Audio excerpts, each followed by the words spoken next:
Hello, bienvenue sur ce nouvel épisode de la série En coulisses. Aujourd'hui, on accueille Hughes qui est journaliste et streamer. Donc, merci d'avoir accepté l'invitation. Hughes, comment tu vas? Bah, nickel et vous? Bah, ça va, malgré la chaleur. Enfin, toi, à Seattle, il doit pas faire super chaud, Bah mais non, regarde, moi j'ai un pull et tout, tu rigoles ou quoi? Je suis au pôle Nord moi les gars. c'est vrai que j'avais même pas percuté que t'étais en pull.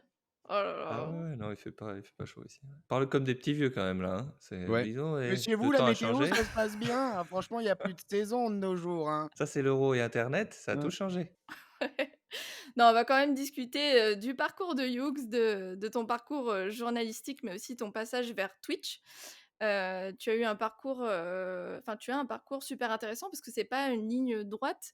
Tu as commencé par médecine après le bac, un bac S, si je me Ouais, trompe pas. Ensuite, tu as fait du droit, tu as travaillé dans un bar aussi où là, tu as rencontré quelqu'un qui t'a fait basculer dans le journalisme. C'est dans ce bar que tu as eu ton premier pied, dans le journalisme musical. ouais. Comment, ça s'est passé cette rencontre? En vrai, pur hasard. C'est-à-dire juste, un client, régulier qui vient, qui était, enfin, à force de discuter avec eux, parce que quand tu es barman, tu deviens un peu psy, littéralement. Les gens te parlent et il devait aller à un concert pour, le couvrir et franchement, la flemme l'a envahi en même temps que quelques verres, supplémentaires et je lui ai dit: «Oh mais en vrai, si tu veux, moi j'y vais», mais je dis ça sur le ton de la rigolade et il s'avère que lui, il l'a pris très sérieusement. Donc il m'a dit: «Tiens, let's go, voici mes passes, juste pour moi un article» et j'ai toujours aimé écrire et j'ai toujours été plus littéraire que scientifique, même si ma formation, dit le contraire et en soi, je suis allé au concert, j'ai écrit, je suis revenu, je lui ai, donné l'article, ça a été publié. Bon, il y avait pas mon nom du coup sur l'article, mais c'était quand même publié. Il y a quand même ce truc de dire genre: «Ça là, cet enchaînement de mots, c'est les miens et c'est dans un truc que les gens peuvent, toucher» et je suis allé voir un concert gratuitement, sans faire la queue et c'était trop bien et d'un coup, j'ai réalisé que je pouvais être payé pour ça en plus, quoi.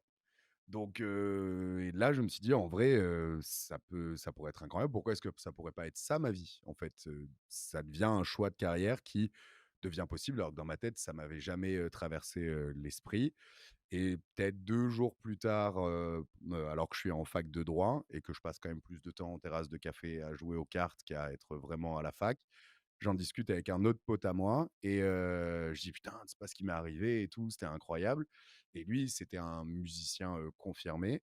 Il me dit: «Putain, mais c'est vrai que c'est fou, on pourrait faire ça», parce que moi, bon, peut-être abandonner mon idée de devenir une rockstar, mais la musique, je m'y connais, ça serait cool et en vrai, on s'est un peu embrigadés l'un l'autre en se montant, le bourrichon ensemble et c'était un peu la fin d'année. On a regardé quels concours étaient ouverts, quand et on s'est inscrit directement à des concours, d'école de journalisme et on a été pris tous les 2 à la même école à Paris et donc l'année d'après, on partait faire nos études, ensemble à Paris, quoi. Et donc du coup cette formation c'était quoi alors? Bah, alors déjà, la première question c'est, je veux juste revenir en arrière là.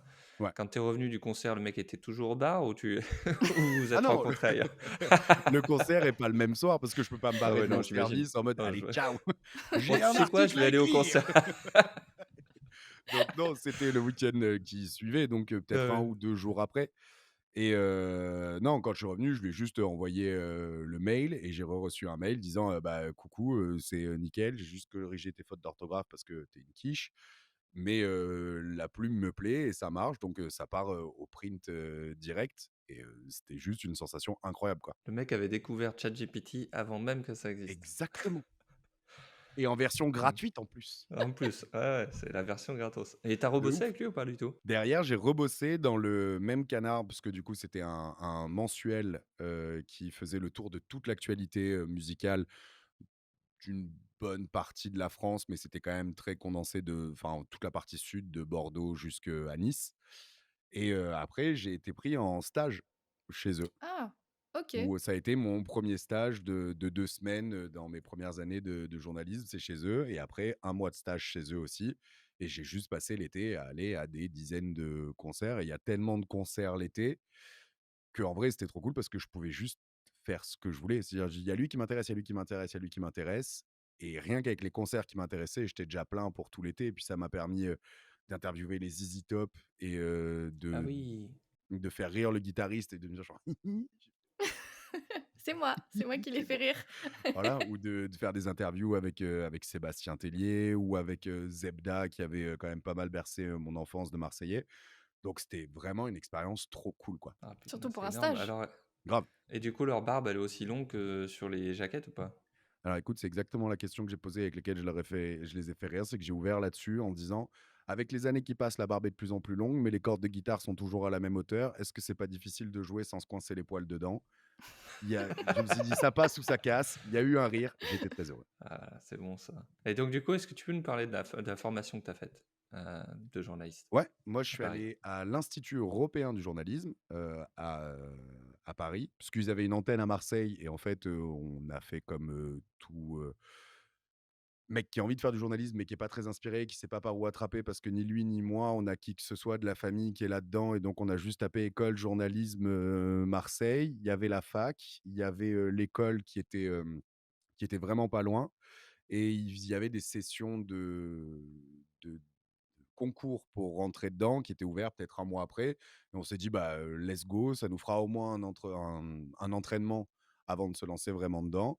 Donc on a passé, les tests, à Marseille, puis après on a découvert tous les 2 qu'il y avait une antenne à Paris, que cette antenne avait des partenariats avec, des, grands journaux et cetera et on s'est dit: «Bah, en vrai, on peut peut-être aller tenter Paris» et quand on est arrivé à Paris pour passer les tests, et ben, on a eu il y a toujours un entretien avant avec, la directrice et elle nous dit: «Ah mais vous avez déjà passé les tests à Marseille?» Je dis: «Oui, tout à fait». Elle me dit: «Mais, en fonction de comment vous réussissez, vous embêtez même pas à les passer ici, hein, on vous fait monter directement» et on a fait d'assez bons résultats à Marseille pour qu'ils nous disent: «Bah, on vous prend à Paris, vous cassez pas la tête» et on est rentrés du coup tous les 2 en études. Vu qu'on avait une licence de droit, ils nous ont fait, rentrer directement en troisième année, Ah!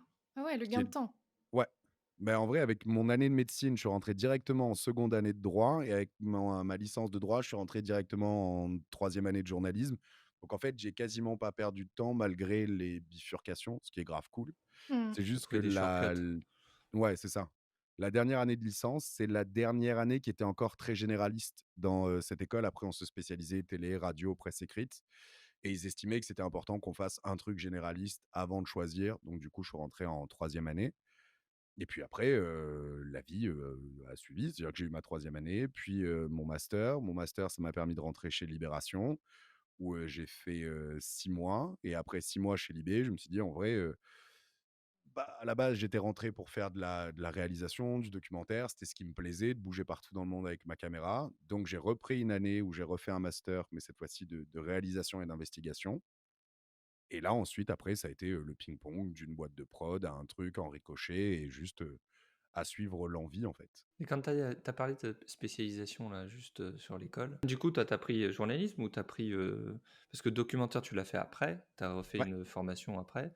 Du coup, dans cette école de journalisme, c'était quoi? Presse écrite ou, que tu as Derrière, pris tu en pouvais faire en soit un spé? master en presse écrite, donc où vraiment ton volume d'horaire, par semaine avec des profs qui venaient de grands Ghana était beaucoup plus poussé. D'autres où, si tu prenais radio, bah, tu passais beaucoup plus de temps à écrire des chroniques, à être, en studio d'enregistrement et cetera et si tu prenais investigation documentaire, tes rendus, au lieu d'être des articles ou des chroniques à écrire et à venir présenter au micro, bah, tu proposais ton sujet et à la fin de l'année, en fait, tu devais rendre, un 52 minutes, donc où tu choisissais le thème que tu voulais et tu as toute l'année pour investiguer, trouver les gens, que tu veux rencontrer, les interviewer, monter tout au documentaire et à la fin, tu fais une projection et ils notent ton la qualité de ton docu pour savoir si jamais tu passes ou pas, quoi. Ah, c'est pas mal comme projet et toi, tu avais présenté quoi, du coup? Moi, j'avais fait un projet sur le harcèlement scolaire. C'est tes profs qui te saoulaient, alors du coup, tiens, je vais vous montrer à quel point vous êtes, Exactement! Non, mais en vrai, c'était par, groupe de 3 ou 4, c'est-à-dire qu'on se regroupait, en équipe et tous les gens sont venus présenter un peu les sensibilités qu'ils avaient, ce qu'ils voulaient faire et cetera et moi, il y a 2 projets qui me bottaient beaucoup. C'était soit de partir faire un documentaire sur le Courbat, qui est un centre de réinsertion pour, enfin, je sais pas si on peut dire réinsertion, de remise en forme, on va dire, pour, anciens militaires, anciens gendarmes, anciens policiers qui ont été, traumatisés et où, c'est un espèce de petit château paumé au milieu d'une forêt et où on essaye de soigner les syndromes post-traumatiques. Donc où c'est, une cinquantaine de mecs abîmés par la vie et de meufs aussi, où il va y avoir de l'équithérapie, des sessions de groupe, de parole et cetera et je trouvais que c'était joli comme documentaire dans le sens où c'était de l'humain et c'est ce qui me plaît de faire de l'humain. Donc je m'étais dit: «On va avoir des jolis moments et tout», mais je dis 52 minutes là-dessus, genre, pour moi, ça manque d'un avant et d'un après. Si je me lance là-dedans, j'ai envie qu'on explique pourquoi ils sont arrivés là et qu'on le montre et qu'on explique ensuite qu'est-ce qui se passe quand on en sort et les personnes qui avaient présenté ce sujet-là, eux, ils voulaient vraiment rester que sur, l'angle, la reconstruction. Donc j'ai préféré partir sur le côté, sur, le sujet, du harcèlement scolaire. Parce que là, on pouvait avoir, une école, comment est-ce qu'ils interagissent, comment est-ce qu'ils font, qu'est-ce qu'ils mettent en place pour lutter contre le harcèlement. On pouvait avoir, des membres du gouvernement, qu'est-ce qui s'est passé? On a eu, Patrick Bruel qui s'engageait beaucoup sur cette cause-là avec une association. On a eu, une maman dont, la petite fille, s'est, suicidée et cetera. Donc en fait, on avait vraiment tous les onglets, ça permettait d'être beaucoup plus large et du coup, c'est le sujet qui a, remporté mon attention et où je me suis dit: «Ouais, j'ai trop envie de bosser dessus, quoi». Vous étiez combien là-dessus? On était 3. Et c'est pas trop compliqué de travailler, parce que je sais que les travails en groupe en école, c'est il y en a qui travaillent pas, il y en a qui travaillent plus que les autres, c'était pas trop compliqué quand même pour un C'est reportage? clairement ça. Genre, en vrai, oui, j Ouais. on va dire qu'il y a eu des personnes plus impliquées que d'autres, mais en vrai, tu t'en fous. C'est-à-dire que s'il y a quelqu'un qui fait rien, il y a quelqu'un qui fait rien. De toute façon, quoi qu'il arrive, toi, tu dois rendre à la fin, de l'année donc bah, on a plus fait à 2, mais en soi, bah, juste tant Ouais, pis, c'est comme pour la ça, hein. personne, quoi. Ouais, c'est ça, enfin, on peut pas faire grand-chose, quoi. Ça, Ouais. c'est comme entreprise, hein, comme partout au C'est final, ça. hein. Si tu te mets sur un projet, c'est comme avec Marilyn, enfin, je veux dire, moi je fous rien, elle fait tout, comme ça c'est réglé quoi, tu vois ce que je veux dire? On sait qui est la locomotive, quoi. Exactement, je veux dire, Et du coup, après tes études, donc tu es rentré chez Libération Ouais, après bah, avant de reprendre mes études, quoi. Du coup, avant de refaire le master, ouais. en documentaire et est-ce que tu te souviens de ton premier travail, ton premier papier chez eux? Je serais incapable de citer mon premier papier. Je me rappelle, que c'est un pote qui était, bah, le pote littéralement avec qui on a dit, à la terrasse de café: «On monte». Il avait été pris chez Libé aussi, mais dans un service différent. Lui, il était au pôle voyage, moi j'étais au pôle Libé Futur, donc le pôle web et je me rappelle que c'est lui qui me textote en disant, «Frérot, regarde, il y a ton nom sur le site» et je me rappelle de ça, mais je me rappelle pas quel était le premier sujet. Je me rappelle juste que j'avais une liberté, de ouf et que j'écrivais à peu près ce que je voulais. C'est-à-dire que j'arrivais le matin, je cherchais une dizaine de sujets qui me plaisaient après avoir lu la presse et pris le café au soleil sur la terrasse. Ensuite, j'allais, présenter ça à mon red chef qui me disait: «Oh, j'aime bien lui, j'aime bien lui, j'aime bien lui» et ensuite je passais mon après-midi à rédiger, j'envoyais ça et c'était une machine bien huilée et très chouette parce que j'écrivais sur, ce qui me plaisait et jamais il m'a dit: «Aucun de tes sujets est bon, retourne-y», donc c'était trop agréable, quoi. quand tu dis t'envoyer, c'était publié immédiatement ou tu as quand même de la relecture derrière? À Libération, il y a beaucoup de relectures parce que déjà chez Libération, il y a un amour du titre. Je sais pas si j'avais ouvert un canard Libé, récemment ou dans les années, précédentes, mais c'est vraiment des jeux de mots tout le temps et ils ont un service dédié à ça. Je sais pas si c'est encore le cas aujourd'hui, mais à l'époque, il y avait vraiment un service dédié à ça.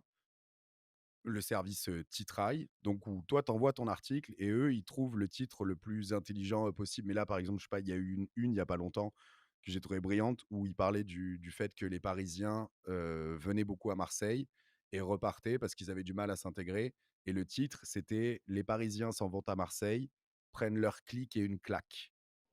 Tu vois? Et c'est toujours des titres comme ça, c'est super bien pensé, c'est super intelligent. Donc il y a beaucoup de relectures dans le sens où je fais un premier passage à mon red chef qui me relit vite fait en diagonale pour voir si c'est à peu près correct, ou pas. Une fois qu'il estime que ce que j'ai écrit, c'est propre, je l'envoie au service titraille qui fait aussi service relecture et qui corrige les fautes et tout et cetera. Être sûr qu'il y ait pas de coquilles, qui vérifie aussi ce que j'ai fait. C'est-à-dire qu'ils peuvent repasser un coup de fil en disant: «Ah frérot, là, la source que tu as citée, j'ai l'impression que tu as fait un contresens ou un truc comme ça». Ça remonte, je refais une écriture, ça repart chez eux, ils proposent et quand, c'est validé, ils le mettent dans le bac et ça part, à la publication. Du coup, c'est écrit? Parce que tu parles de toi, tu étais au web, du coup, c'était Là, moi, la c'était du web, j'étais pas dans donc le c'était que papier. d'accord, OK. Ouais. Ouais, OK. D'accord et tu avais un objectif d'articles par semaine? Tu devais, produire, X, En vrai, ils étaient assez cool là-dessus, c'est-à-dire que du moment que tu bosses, que tu proposes des trucs et tout, si ça se fait retoquer, c'est pas grave, si tu t'adaptes, c'est-à-dire qu'il y a des jours où je pouvais en écrire 6 et il y a des jours où je pouvais en écrire qu'un. Du moment que, bah, tu produis et qu'ils sentent que tu partages, que tu as envie d'essayer et tout. Il y a des jours où j'allais écrire 5 petits articles et il y a des jours où j'allais écrire un long article et aller voir mon red chef et lui dire, «Je suis désolé, mais j'ai pas l'impression d'avoir trouvé exactement ce que je voulais ou la bonne tournure et tout. Ça te dérange si ça part que demain?» Et il dit: «Pas de souci, reviens demain» et du coup, ce jour-là, entre guillemets, tu as rien produit.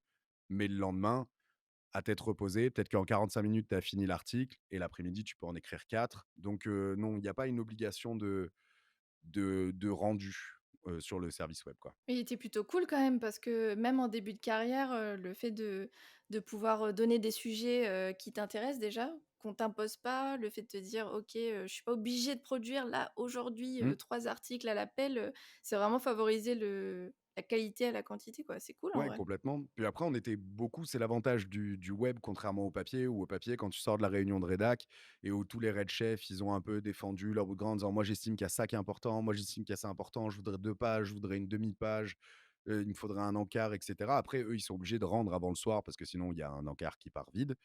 L'avantage du web, c'est que tu peux écrire quelque chose et le publier dans les 10 minutes si c'est juste une petite brève et qu'il fallait que ça sorte, ou tu peux faire des trucs plus long format où tu prends, ton temps parce que de toute façon, des journalistes dans le service web, devait y en avoir une vingtaine, donc il y a du contenu qui sort tout le temps. Donc c'est vachement confort là-dessus de te dire, «Ouais, moi je préfère prendre, une journée de plus pour écrire» ou «Aujourd'hui j'ai vu 5 petites news qui m'ont fait marrer et qui étaient un peu, décalées» et moi c'est cette liberté-là qui m'a plu, c'est que je pouvais me permettre d'écrire sur des sujets qui pouvaient avoir l'air très légers, mais qui me permettaient, de parler de trucs plus importants. C'était ce qui me plaisait de faire ce que j'appelais la news, machine à café. C'est le truc où, juste la personne, elle a lu ça dans le métro vite fait, ça a pris 10 minutes à lire et à la machine à café, elle fait: «Oh putain, mais tu sais pas quoi?» et juste, hop, c'est une petite news, comme ça, tu vois? Du style, l'un des articles, qui m'a fait vachement marrer à écrire et aujourd'hui c'est encore un running gag sur la chaîne, c'est la tortue à respiration cloacale. Donc c'est-à-dire littéralement une tortue qui respire par le trou de balle. Le titre est drôle.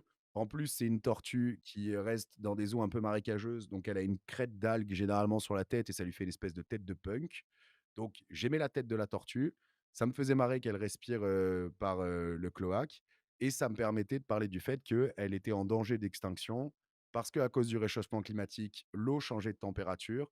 Donc pour avoir le bon niveau d'oxygène, elle était obligée de monter plus à la surface et que du coup, genre elle se faisait becqueter par des oiseaux et qu'on était en train de perdre, cette, tortue et je me dis: «En vrai, ça permet à quelqu'un qui en a un peu rien à foutre, ça le fait marrer de voir une tortue qui respire par l'anus. Il en parle à la machine à café et ça permet de glisser le mot dérèglement climatique, quoi». Bah, c'était justement une de nos questions parce que, on était tombé sur une interview où tu parlais justement de cet article et en fait, à un moment, tu dis que tu as reçu le prix du pire article et Ouais, je comprends pas pourquoi parce que c'est justement comme tu dis, c'est ingénieux. En fait, la personne elle percute plus sur un article comme ça qu'un truc, un titre barbant. En fait, on va pas retenir l'information. Du coup, je ouais, comprends mais je pas. Tes pense supérieurs, qu'il y ils a le étaient pas côté, tu sais, un contents, peu, c'est puriste et tout, mais mon red chef, c'est lui qui est venu me voir en me disant: «Écoute, c'est vrai que tu as un mail avec ça là-dessus, te prends pas la tête avec ça, on s'en fout, nous on est très contents et cetera». Et c'est vrai que jeune, ça pique un peu, mais en vrai, je l'ai pris comme un défi. On m'a dit: «Ah, s'il vous plaît pas, je vous emmerde» et moi, ça me fait marrer. Donc c'était un moment, un peu ça pique 10 minutes et après, tu t'en fous. Mais je pense que c'était juste la tortue qui respire par l'anus, tu vois? Et il se dit genre: «Eh vas-y, qu'est-ce que c'est devenu Libération? Ça parle de tortue qui respire par le trou de balle. Il est mort le grand journalisme». Genre enfin, rendez-nous les vrais auteurs et tout. Enfin, tu vois ce côté puriste, là que tu peux avoir, quoi. ouais, Et ça qui doit être donne les ça? règles. Je Qui n'en donne ai ce genre de aucune idée prix? parce que j'ai pas ouvert le mail. Ah ouais, OK, ouais.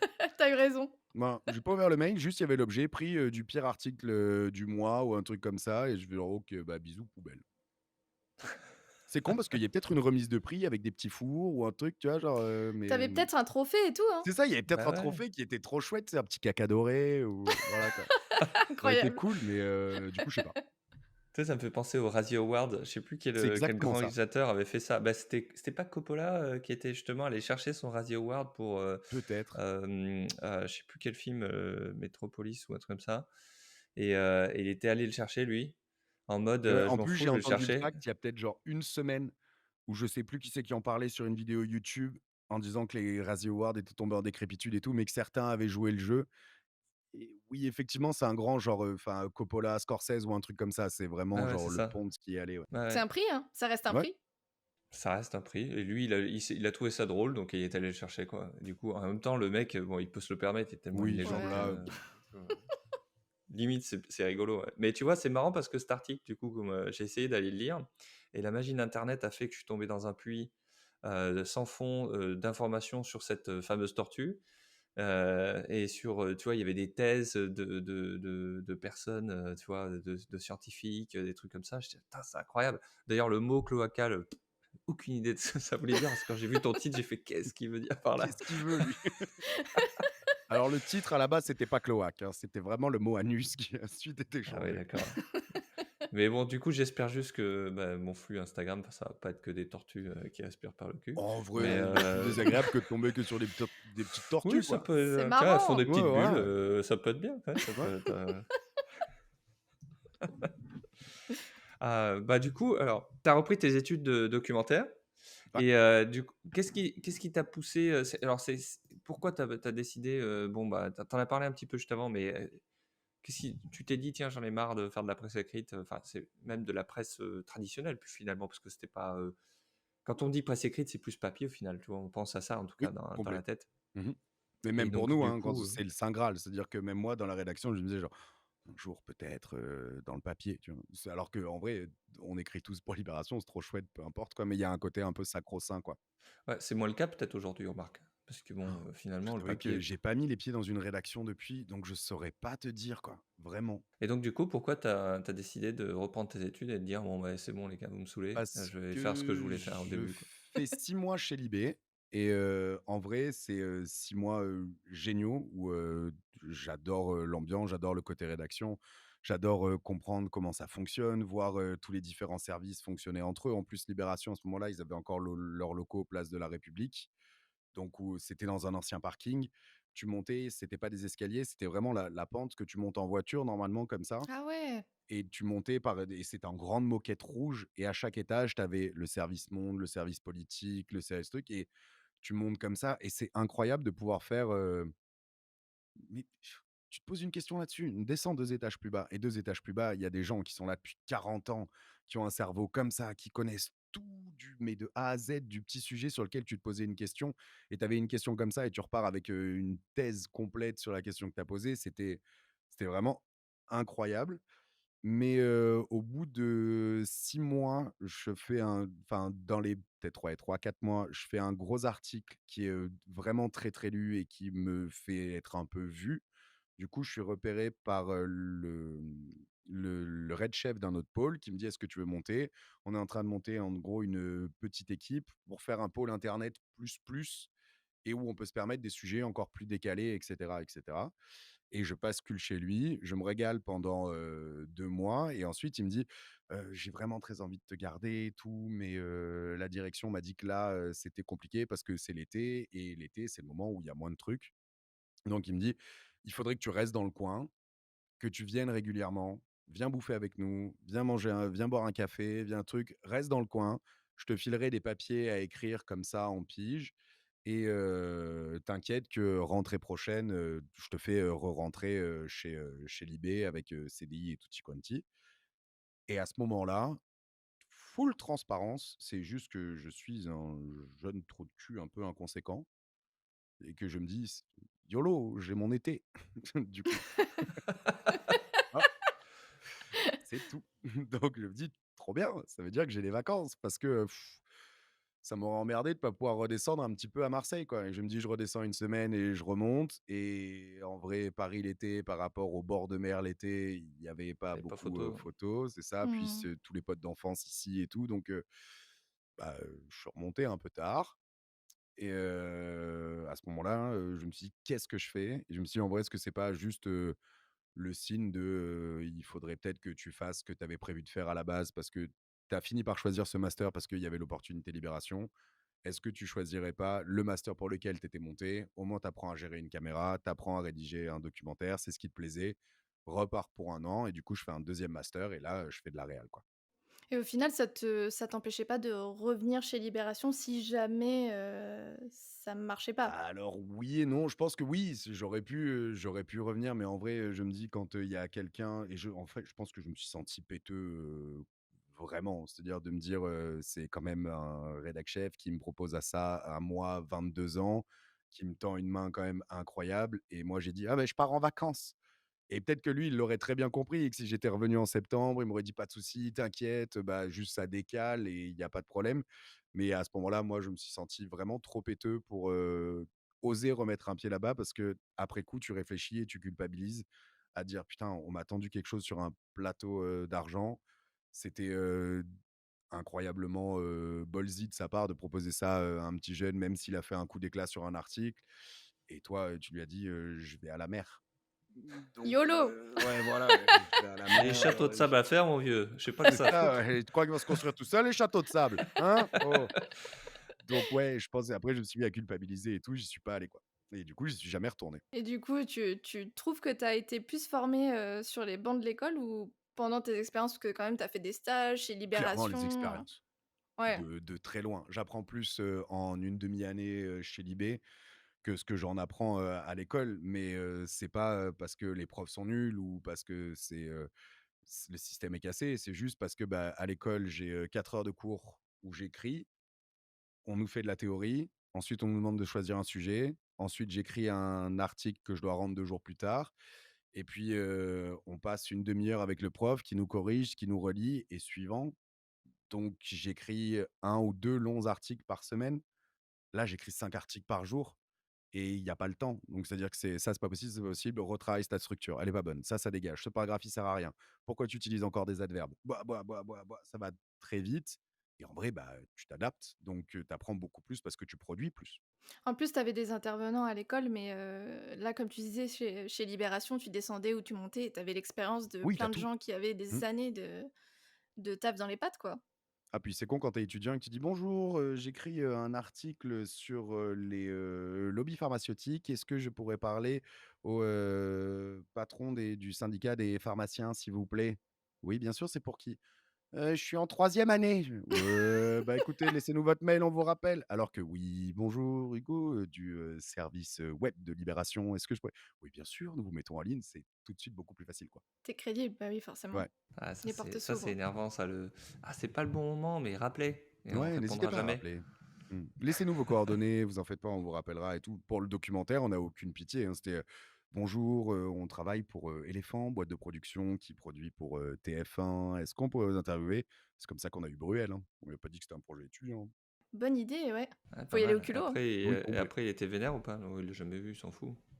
Non, parce qu'on lui a dit: «On sait pas trop quand ce sera publié, où ça sortira, mais ne vous en faites pas. De toute façon, les secrétaires de rédaction vous tiendront au courant, si d'une éventuelle diffusion et tout et cetera. Il faut encore qu'on vende le projet, nin nin». Puis après il était au Parc des Princes, puis il a oublié quoi. Voilà, c'est ça. Après, je pense que l'interview de 45 minutes qu'il a donnée un jour dans ses locaux, il a dû en faire 10 dans la journée. Je pense pas qu'il suive tout, quoi. Ouais, ouais, ouais. Alors du coup après, tu reçois une offre, à Paris, avec des grosses responsabilités et toi tu te dis: «Non, rien à se cirer, moi je repars quand même à Marseille». Donc du coup, pourquoi tu as choisi Marseille? Parce que tu as pensé que c'était un danger pour devenir un supporter du PSG ou juste parce que vraiment fallait que tu Non, en vrai, après avoir, eu, mon master, je fais quoi? Je fais peut-être 5 ans à Paris ou 6 ans à Paris. Ouais, 6 ans à Paris, je pense. Après avoir fait mon master où je fais, plein de boulots, différents en tant que journaliste. Je deviens vite indépendant, mais je ping-pong dans plein de boîtes. Je deviens, correspondant pour un journal japonais. Je travaille pour, un magazine londonien. Je fais plein de trucs et par ricochet, je finis par arriver dans une boîte de production puisque à côté, pour arrondir les fins de mois, je faisais de la captation de concerts et de la réalisation de clips. Et du coup, il y a une boîte de prod qui m'embauche très souvent pour faire de la captation de concert, qui me dit: «En vrai, tu me coûtes plus cher en prestat que si je t'avais en CDI parce que, je te prends, 2 fois par mois, donc est-ce que tu voudrais pas que je t'embauche et tu montes entre guillemets «le service vidéo» de la boîte Au moins, moi, quand je démarche des clients, je dis qu'en interne, on a un pôle vidéo qui peut capter leur concert et on leur vend la prestation supplémentaire. Je dis: «Bah, écoute, let's go, pourquoi pas?» Moi, ça faisait, 3 ans que je faisais du journalisme, beaucoup, beaucoup, beaucoup, que je travaillais pour le Mainichi Shimbun et où, vu que c'est pour le Japon, c'est toute l'actualité de l'Europe. Donc ça veut dire, tu peux être à Londres, le matin, mais d'un coup, il y a une grosse actu à Madrid, il faut être à Madrid. Puis ça peut être, un truc: «Bonjour, on relâche des ours dans le Pyrénées, donc il faut être dans les Pyrénées». Puis tu vas en Allemagne, puis tu vas en truc et c'est constant. C'est-à-dire que si jamais c'est le dimanche matin, c'est le dimanche matin. Si c'est le lundi au milieu de la nuit, c'est le lundi au milieu de la nuit et donc ça faisait 3 ans que j'avais pas de vrai, jour off parce que même quand tu dis: «Oh bah, il y a rien eu aujourd'hui», tu as quand même passé ta journée à regarder les news. Je dormais avec le téléphone dans ma tête d'oreiller au cas où, le Japon appelle. Donc je me dis: «En vrai, là, c'est pas mal». C'est des horaires de bureau. Certes, il y aura des grosses phases pendant les moments des concerts et tout, mais c'est trop cool et donc je rentre dans cette boîte de prod.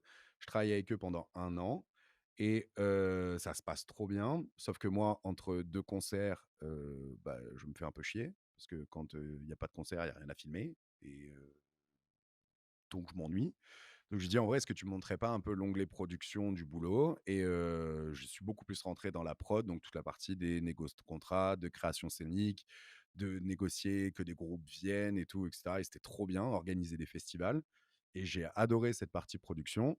Sauf que au bout d'1 an et demi, il y a un gros concert qu'on organise depuis, des mois où on a déjà, booké, une grande salle, à Paris, où, on a déjà, payé, les prestats musicaux et tout et cetera où, bah, le mec se barre littéralement sans payer. Donc Ah on se ouais, retrouve ouais, genre pouf, disparu. plusieurs Donc tu milliers beau f d'euros là, du coup? à centaines de milliers, ouais. Ah oui. Oui, donc c'est, bisous, au revoir. Tu Ah perds ouais. ton contrat, je suis genre: «Mais, OK, mais est-ce que tu pourrais répondre? Parce que tu as quand même une sacrée note là, frérot, hein?» Et en vrai, aller le chercher au Japon, c'était compliqué. Donc, bah, la boîte a coulé et au moment où ça coule, moi, on me fait une grosse proposition, à, Paname dans une boîte de musique et à ce moment-là, je me dis: «Si je dis oui, bah, c'est, parce qu'il y a quand même un moment où tu te dis genre: «En vrai, le salaire, il est grave chouette, j'aime bien ma vie à Paris, mais si je dis oui là, en me disant: "C'est bien parce que tu prends de l'argent et ça te permettra de revenir à Marseille plus tard"», je me dis: «En vrai, tu as 29 ans, si tu prends ce contrat, c'est enfin, c'est foutu dans le sens où, bah, ça veut dire, travailler ici, trouver, ta future, compagne, ici, ça veut dire avoir peut-être tes premiers enfants ici. Après, c'est foutu pour, redescendre. C'est maintenant ou jamais, en fait. Si tu redescends pas là, tu es sûr que c'est l'autoroute et tu redescendras peut-être à la crise de la quarantaine dans un cabriolet ou alors, à 60 ans dans un camping-car pour aller t'installer au Portugal, quoi. Et je me dis: «Moi, en vrai, ma ville, elle me manque», genre fort et à ce moment-là, tu sais, un peu crise existentielle en mode, qu'est-ce que c'est la réussite et qu'est-ce que c'est le bonheur? Et tu te dis: «Est-ce que la réussite, c'est l'énorme taf, le gros salaire et le poste? Ou est-ce qu'au final, la réussite, c'est pas juste, bah, faire un métier qui te plaît, gagner moins de sous, mais être dans une ville où tout coûte moins cher, où tout va moins vite, où tu as ta famille, où tu as tes amis d'enfance, où la mer, elle est à côté et où tu as une vie plus, village?» et j'ai choisi la deuxième option en me disant: «En vrai, tu pas à rougir de ce que tu as fait à Paris. Tu redescends pas la queue entre les jambes en mode: "Je me suis cassé les dents, la ville, elle est trop grosse pour moi et je suis arrivé à rien, je rentre la queue entre les jambes"». C'est un vrai choix de: «Bah, non, ma vie, en fait, j'ai plutôt envie qu'elle ressemble à ça» et mon rythme sudiste et ma vie sudiste me manquent. Je redescends, voup, tout dans un camion, 8 heures de route et en avant, quoi. C'était quelle année déjà?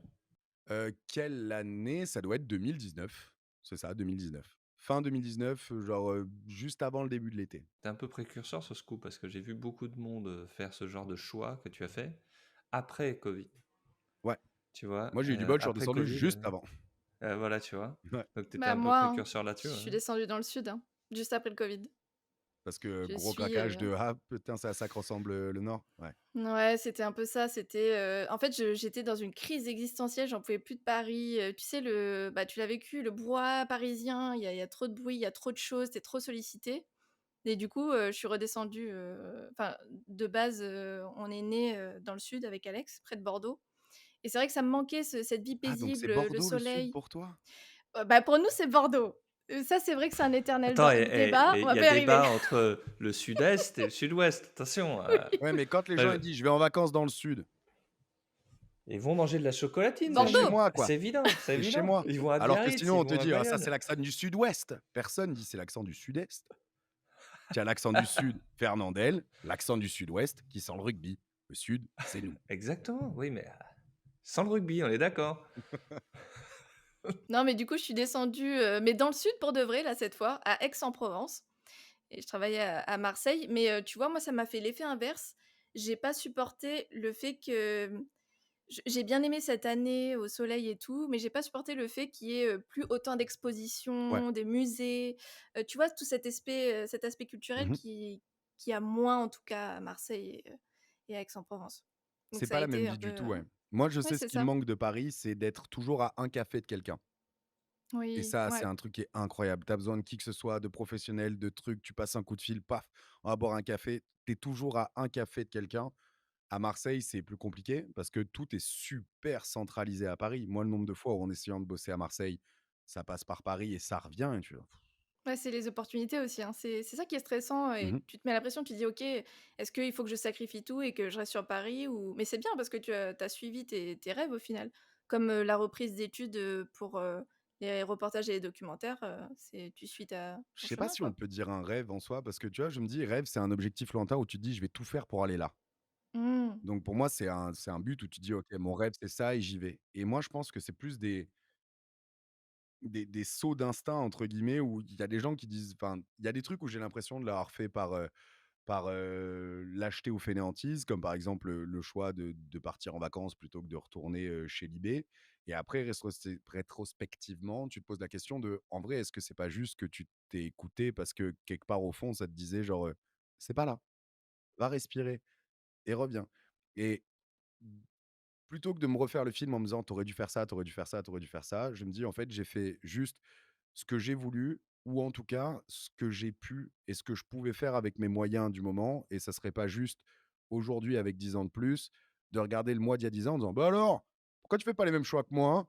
Alors que bon, tu as 10 ans d'expérience de moins et tu sais pas ce que tu fais, mais c'est scandaleux parce que moi je ferais pas pareil et donc du coup d'un peu me foutre la paix dessus et je pense que c'est un mélange de coups de bol, heu, d'inconscience un peu, aussi et d'inconscience qui a un peu de la confiance, où je pense que j'ai eu la chance de grandir, avec, des parents qui m'ont toujours dit, «Quoi qu'il se passe, on est là. S'il y a besoin de quoi que ce soit, tu peux revenir à la maison. Fais ce qui te plaît, juste fais le bien, essaye, trouve-toi, on a confiance, tu y arriveras» et donc je pense que d'avoir cette confiance avec laquelle j'ai grandi, ça te permet de te dire genre, en vrai, j'essaye là-bas et c'est vrai que j'ai toujours quitté un taf pour un autre taf, pas forcément mieux payé, pas forcément plus safe, mais juste qui m'excitait plus à ce moment-là où je me dis genre: «Oh, en vrai, let's go» et dans les périodes de creux, je sais pas, il y avait quand même une petite voix qui disait: «Eh, ça va aller, genre t'inquiète, ça va revenir, c'est pas grave». Et ce qui fait qu'il y a pas de forcément de tu sais, de tu as des gens qui disent: «Waouh, c'est courageux de faire ça, c'est courageux de faire ça». Je fais: «Pas du tout», parce qu'il y a aucun moment donné où je me suis dit genre: «Je suis terrorisé, mais je le fais quand même, je surmonte ma peur et j'y vais». C'était juste fluide, en fait. Je me suis juste, écouté et j'ai eu du bol. Écoute, ça va sans doute t'éviter la crise de la quarantaine avec la cabriolet, hein, tout ça. Ça Amen. ça Et du coup, donc tu es redescendue à Marseille Ouais, et il y a eu le covid. En fait, tu cherchais un taf, du coup, à Marseille ouais, c'est ça. et le covid est tombé et c'est là que Twitch, est entré en scène. Donc tu avais dit que ton but à la base, c'était pas de devenir streamer, mais c'était de te constituer un portfolio pour, Mmh. l'après-covid, quoi. Qu'est-ce qui a fait basculer ça pour que ça devienne une activité à temps plein, du coup, le stream? La thune!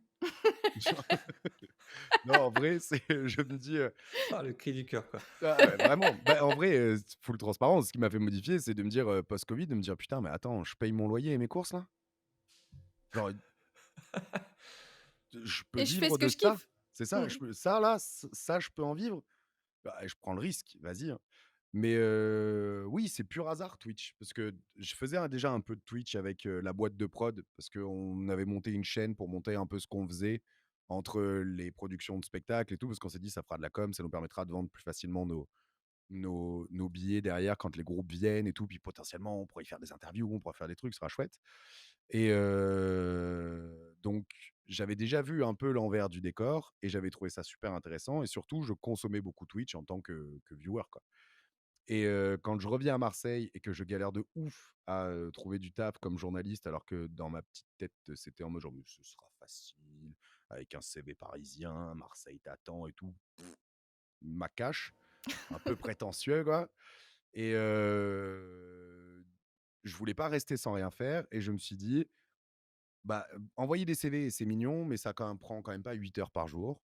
Donc ce que je vais faire, c'est que je vais me dire: je fais moitié de temps, j'apprends un truc, moitié de temps, j'envoie des CV. Au moins, mon temps à l'arrêt, il est pas, complètement, inutile». Et depuis que j'avais essayé Twitch, je m'étais dit: «C'est vraiment l'endroit parfait, à mon sens, pour faire du journalisme». Je trouve que c'est le meilleur endroit, parce que tu interagis avec les gens et il y a pas un moment où les gens peuvent parler aux journalistes. C'est toujours des espaces commentaires, c'est toujours des trucs à côté. Tu discutes jamais avec les gens qui t'amènent l'information et on est quand même dans un métier qui est pas mal en crise parce que la frontière entre journaliste, éditorialiste, entre, opinion et fait est toujours très brouillée, où on est tous potentiellement journalistes et je me suis dit: «En vrai, c'est trop cool si jamais là, ch tu peux faire du journalisme et te dire: "Putain, j'ai pas compris, je sais pas d'où il tient l'info, j'ai pas compris la source, j'ai pas les tenants et les aboutissants, je vais aller lui poser la question"». Et je m'étais dit: «En vrai, ça serait trop bien que toutes les rédactions du monde aient une chaîne Twitch». Et c'est là où je repense à Libé, ce que je te disais tout à l'heure avec le grand, tourniquet, c'est que tu te dis, tu mets au milieu, à l'étage du milieu, un petit studio, 3 micros, 2 caméras, quelqu'un qui est capable d'envoyer un live et d'un coup on te dit: «Bonjour, la Russie vient d'envahir l'Ukraine». Plutôt que de te fader 5000 papiers où tu comprends pas et tout, tu fais: «Bah, écoute, pas de souci, on prend le pôle du service monde, on prend le pôle du service géopolitique, on prend le pôle du service France qui parle des relations France-Moscou, on les met tous les 3 et venez, vous avez 2 heures pour venir leur poser toutes vos questions. D'où est-ce que ça commence? Comment est-ce que ça se fait que la Russie envahisse cette partie-là? Pourquoi est-ce que la scène internationale ne réagit pas? Pourquoi est-ce que truc?» Et tu des gens qui ont 15 ans, 20 ans, 30 ans de faits stockés dans leur tête, qui peuvent tout apporter et qui peuvent prendre le temps de les développer avec toi parce que dans un article, tu seras toujours limité par ton format de page. Dans une émission de radio ou à la télé, tu seras toujours coupé parce qu'il faut envoyer la pub et passer à l'émission d'après. Là, si jamais ils sont chauds et qu'ils ont envie d'y passer 4 heures, ils y passent 4 heures. Et ça permet aux gens d'expliquer et ça permet à tout le monde de travailler un peu son esprit critique, d'avoir plus de faits, de se poser des questions. C'est toujours une bonne chose de se poser des questions. Et je vais te dire, en vrai, ce serait trop bien. Pour moi, le futur du journalisme, c'est ça. Toutes les rédactions devraient avoir ça. Et je me suis dit, si j'apprends à me servir de Twitch, ça me permettra, quand je propose, mon CV, de dire: «Et en plus de ça, je gère, Twitch, donc c'est un truc que je connais, ça pourrait être intéressant», et d'arriver avec une corde de plus à mon arc. Et le covid est arrivé, donc l'envoi de CV s'arrête, complètement littéralement. Et je me dis: «Bah, je vais juste mettre plus d'efforts dans ce que je fais». Déjà parce que, là où j'habite et là où j'enregistre, c'est pas le même endroit. Je suis auto-entrepreneur. Je peux me faire des petites certifs en disant: «Je vais travailler», et donc moi, tous les matins, je longe la mer en moto, sans aucune autre voiture, parce que je vais bosser et la vie est douce. Donc déjà, ça me fait sortir de chez moi et je fais juste, ce que j'ai appris à faire, c'est-à-dire présenter une émission d'actualité. Je parle du jeu vidéo et d'une chose l'autre, bah, je me prends vraiment au jeu. L'émission, elle passe de 1 heure à 1 heure et demie, à 2 heures, à 3 heures, à 4 heures, à 5 heures, à 6 heures par jour. J'arrive de plus en plus tôt pour écrire de plus en plus. Les stats montent, je débloque la possibilité d'avoir des revenus et à la fin du, 1er, confinement, donc au bout de 3 mois et demi, bah, je gagne, 720 € ou un truc comme ça, donc c'est-à-dire, mon loyer plus des courses. Et je me dis, bah, ça vaut le coup de prendre le risque. C'est-à-dire j'envoie plus de CV et on va espérer que ça continue à monter parce que autant ça se recasse la gueule parce que là, tout le monde regardait parce que, bah, personne, n'avait de travail et s'emmerdait. Et je me dis: «Si ça se casse la gueule, ça se casse la gueule, mais au moins tu auras essayé». Et j'ai eu du bol, bah, c'est que c'est monté et après, j'ai continué à gagner ma vie, et à pouvoir me tirer un vrai salaire. Donc j'ai dit: «Mais plus hors de question de retourner où que ce soit à part ici, quoi». Ah oui, tu m'étonnes. Bah oui, de toute façon, mais il y a eu plein de carrières comme ça que le Covid a lancé, tu sais, des Ouais. gens qui étaient, tu sais, j'ai vu pas mal d'artistes, tu vois, des mecs qui ont commencé à mixer, puis, et finalement, maintenant, se retrouvent à faire des concerts, des trucs et tout. et au final, ça a lancé plein de gens en se disant: «Bon, tu sais quoi? J'ai toujours voulu faire ça, je vais le faire» Non, et puis parce qu'on voilà, avait le quoi. temps de se poser avec soi-même. Exactement. Enfin, du Ouais. les gens avaient le temps, parce que moi, du coup, j'allais bosser et je suis dégoûté, je suis le seul qui a pas fait de pain, tu vois, pendant cette période-là. Alors que moi aussi, je Ah voulais trop faire du putain, pain moi je comme l'ai tout le fait le monde a fait du pain. pain. Et voilà, je me doute, tout le monde a fait du pain, mais pas moi. Moi, je voulais faire du pain. Parce que les gens, il y a plein de gens qui me disent: «Oh, un nouveau petit confinement, en vrai». Bon, on sent l'horreur pour les hôpitaux et pour les gens, hein, mais il y a un truc où pendant un mois, genre le monde entier te dit: Tu as le droit de rien foutre». Genre, c'est OK. C'est socialement OK de ne rien faire. Il dit genre: «Putain, comme j'aimerais bien et tout». Je fais: «Ouais, mais en vrai, moi, s'il y a un confinement, moi aussi, je vais avoir le droit de rien faire, mais j'aurai juste 2 fois plus de taf parce que les gens, ils seront devant leur PC à rien faire». Donc en vrai, le confinement, C'est là où il faut charbonner là. exactement, et c'est Ah ouais. maintenant ou jamais, ouais. Alors du coup, tu te spécialises dans le jeu vidéo, Mmh. dans tes streams. C'est quoi que t'a fait choisir celui-là? Parce que tu parles, tu touché tellement de sujets, la musique au départ, pourquoi pas la musique d'ailleurs? La thune! Non, toujours pas. Non, parce que la musique, c'est ce que je fais dans mes premiers stages et c'est, vraiment trop cool. Mais, je vois le patron du magazine, du coup, dans lequel je fais mes premiers stages, qui est un passionné depuis toujours, qui a un magazine qui se vend bien, mais où je le vois littéralement 2 fois par mois partir de Nice avec la camionnette, tous les magazines qu'il a fait imprimer, aller les distribuer lui-même pour, rogner sur les coups et tout, et je fais: «J'adore la musique, mais, à ce point-là, Faut être Peut-être passionné pas. là, hein? Faut être fou, voilà, quoi. peut-être pas, quoi». C'est-à-dire que son magazine, il tourne parce que dedans, on est 10 stagiaires, il y a que 3 plumes permanentes, tu vois? Donc je me dis: C'est pas possible, c'est pas possible». Après, peut-être que si, dans les études, j'avais recroisé une opportunité musicale, j'y serais allé parce que régulièrement, quand, je faisais des chroniques ou, des sujets d'articles, on était libre sur les choix et la musique revenait souvent quand même. Genre, par exemple, la mort de Lou Reed, je sais que c'est quelque chose qui m'avait beaucoup touché, donc sur lequel j'ai écrit pendant, un long moment. Et mais après chez Libération, en fait, je suis rentré au service web et la musique a plus, recroisé la route de mon parcours, donc je me suis éloigné de la musique. Et après, pourquoi le jeu vidéo quand je lance Twitch? Parce que j'ai quand même un truc où je me dis: Si j'ai envie de m'entraîner et si j'ai envie d'apprendre vraiment à gérer Twitch, il me faut, que je fasse quelque chose qui soit adéquat avec la plateforme. À cette époque-là, sur Twitch, il y avait pas, par exemple, d'émissions politiques ou, de sport ou de trucs comme ça. Donc c'était vraiment jeux vidéo. Parce que littéralement, quelques mois avant que moi j'arrive sur Twitch, le just chatting, c'est encore interdit. C'est-à-dire que juste discuter face à une caméra, si tu le fais, tu es banni. Si tu parles trop longtemps avant de lancer ton jeu, Twitch te dit: «Allez, ciao», genre, ici, c'est fait pour jouer, quoi. Donc on est encore sur une plateforme qui est très, très jeux vidéo et je me dis: «J'ai toujours été passionné de jeux vidéo, j'ai toujours beaucoup joué aux jeux vidéo sur mon temps libre, donc c'est un sujet que j'aime, que je maîtrise. C'est une industrie que je connais peu, donc ce sera l'occasion de découvrir, cette industrie». C'est quand même la plus grosse industrie culturelle du monde parce que si on prend musique, littérature, cinéma, qu'on les additionne, c'est toujours plus petit que le jeu vidéo. Donc je me dis: «Ça me permet de découvrir une industrie qui est incroyable et en plus de ça, ça va me permettre aussi de parler de plein d'autres sujets». C'est-à-dire que je me dis tous ces gens qui viennent sur Twitch avec, comme idée de trouver un refuge, une bulle jeu vidéo et tout, et qui ont dit au reste de l'actualité: «C'est de la merde, c'est trop anxiogène, ça m'angoisse, je veux pas en entendre parler». Je me dis: «Le jeu vidéo, c'est tellement large que ça permet de parler de tout». Ça me permet de parler de société, ça me permet de parler de relations humaines, ça me permet de parler d'art, ça me permet de parler de musique, ça me permet de parler de géopolitique, ça me permet de parler de macroéconomie, ça me permet de parler de politique, ça me permet de parler de tout, en fait. Et ça peut me permettre de réintéresser certaines personnes à des sujets qui les ont, gonflés et donc de les réinsérer un petit peu, dans, la boucle des news grâce à ça. Et justement, tu as dit dans une interview pour pouvoir parler de jeux vidéo sans que ce soit regardé avec un regard condescendant quand tu parlais Mmh. des jeux vidéo en général. Est-ce que du coup, à l'époque, c'était compliqué de parler de jeux vidéo, dans la presse? Je sais pas si on peut dire à l'époque, je pense que c'est quand même globalement toujours compliqué de parler de jeux vidéo. En parler, non, peut-être pas. Hem, Être écouté avec attention et intérêt, plus. C'est-à-dire que tu peux être écouté, quand tu parles de jeux vidéo, quand tu parles de, par exemple, je sais pas, de millions de ventes et de milliards générés, de trucs comme ça, parce que d'un coup, tu parles pas de jeux vidéo, tu parles d'économie.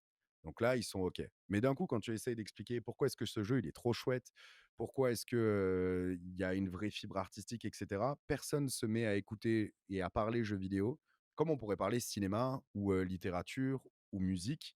En tout cas, de façon, on va dire, en moyenne, parce qu'évidemment que dans les médias, traditionnels, il y a, des gens, qui sont des amoureux de jeux vidéo et qui en parlent très bien.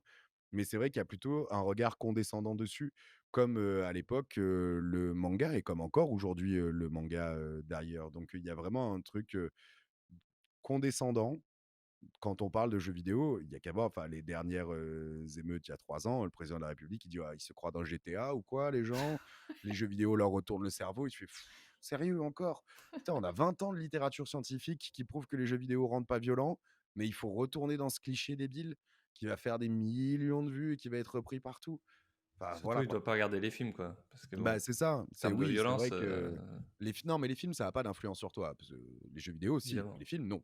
Genre, non, films, non.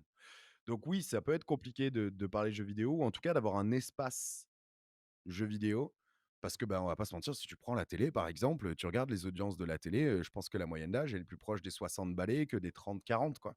Ouais, c'est vrai. Donc la télé a l'air d'avoir fait un choix qui est de dire genre: «Ah, notre, audience, elle est vieillissante. Bon, il faut surtout pas qu'on les perde, donc on va bien les targeter eux», au lieu d'essayer de se renouveler et d'aller chercher vers du plus jeune et de les ramener parce qu'ils se disent: «Ouais, les jeunes, c'est perdu». Enfin, je dis les jeunes, mais les plus si jeunes que ça. Eux, c'est perdu, c'est foutu. Donc faut aller jusqu'au bout avec ceux-là, quoi. Et donc je pense que c'est pour ça que c'est un peu compliqué de parler, jeux vidéo. Si tu tapes, documentaire jeux vidéo sur YouTube et que tu regardes les documentaires de la télé, c'est dramatique, quoi. Enfin, Ouais, c'est c'est ça. Catastrophique, hein. c'est ça, c'est des gens qui sont accros à le danger, enfermés dans leur chambre et cetera. C'est, genre, Jean-Michel a un plaisir coupable. Tous les soirs à 20 heures, quand il quitte son bureau, il va jouer à Minecraft. Ouais, c'est vrai que c'est un peu mon plaisir coupable, D'ailleurs, il est c'est un peu quoi long. cette voix qu'ils Non, utilisent en permanence? C'est quoi ce je ton je sais qui est pas, on le nous l'apprend en même? école. C'est Ah fou! oui? Ouais. Je sais pas et en vrai, je pense, mais c'est vraiment de la supputation personnelle, c'est que je me dis: «Je pense que c'est étudié pour te faire dresser l'oreille tout le temps». Ah Parce que peut-être, si ouais. je redescends ma voix, tu te dis que ma phrase, elle est terminée. Alors que si je te maintiens en te disant qu'il va se passer quelque chose, tu te dis: «Putain, jamais il a fini sa phrase» et tu as ce truc de et le Ah seul moment limite, où ça tu la énerve les mets gens, en fait, hein. «Mais ouais, finis-la!» mais tu t'en finis-là! Mais tu es devant la télé! On Ouais, préfère que tu sois énervé et devant que, lassé c'est pas et faux. loin et le seul moment où tu la retombes, c'est vraiment à la fin, tu vois? Genre, je sais pas, sexe, blanchiment d'argent et transactions illégales, c'est ce soir dans Enquête exclusive. Et tu Ouais, redescends qu'à ta fin, quand tu as ouais, plus besoin de l'attention de la personne, tu vois? ouais. Et je pense que Ça c'est fait vraiment sens, une ouais. rythmique, tu vois? Je pense que c'est vraiment un truc de parce qu'on a l'habitude de faire Garde une les phrase, tu focus, ouais. descends ouais et tu gardes ton attention, je pense.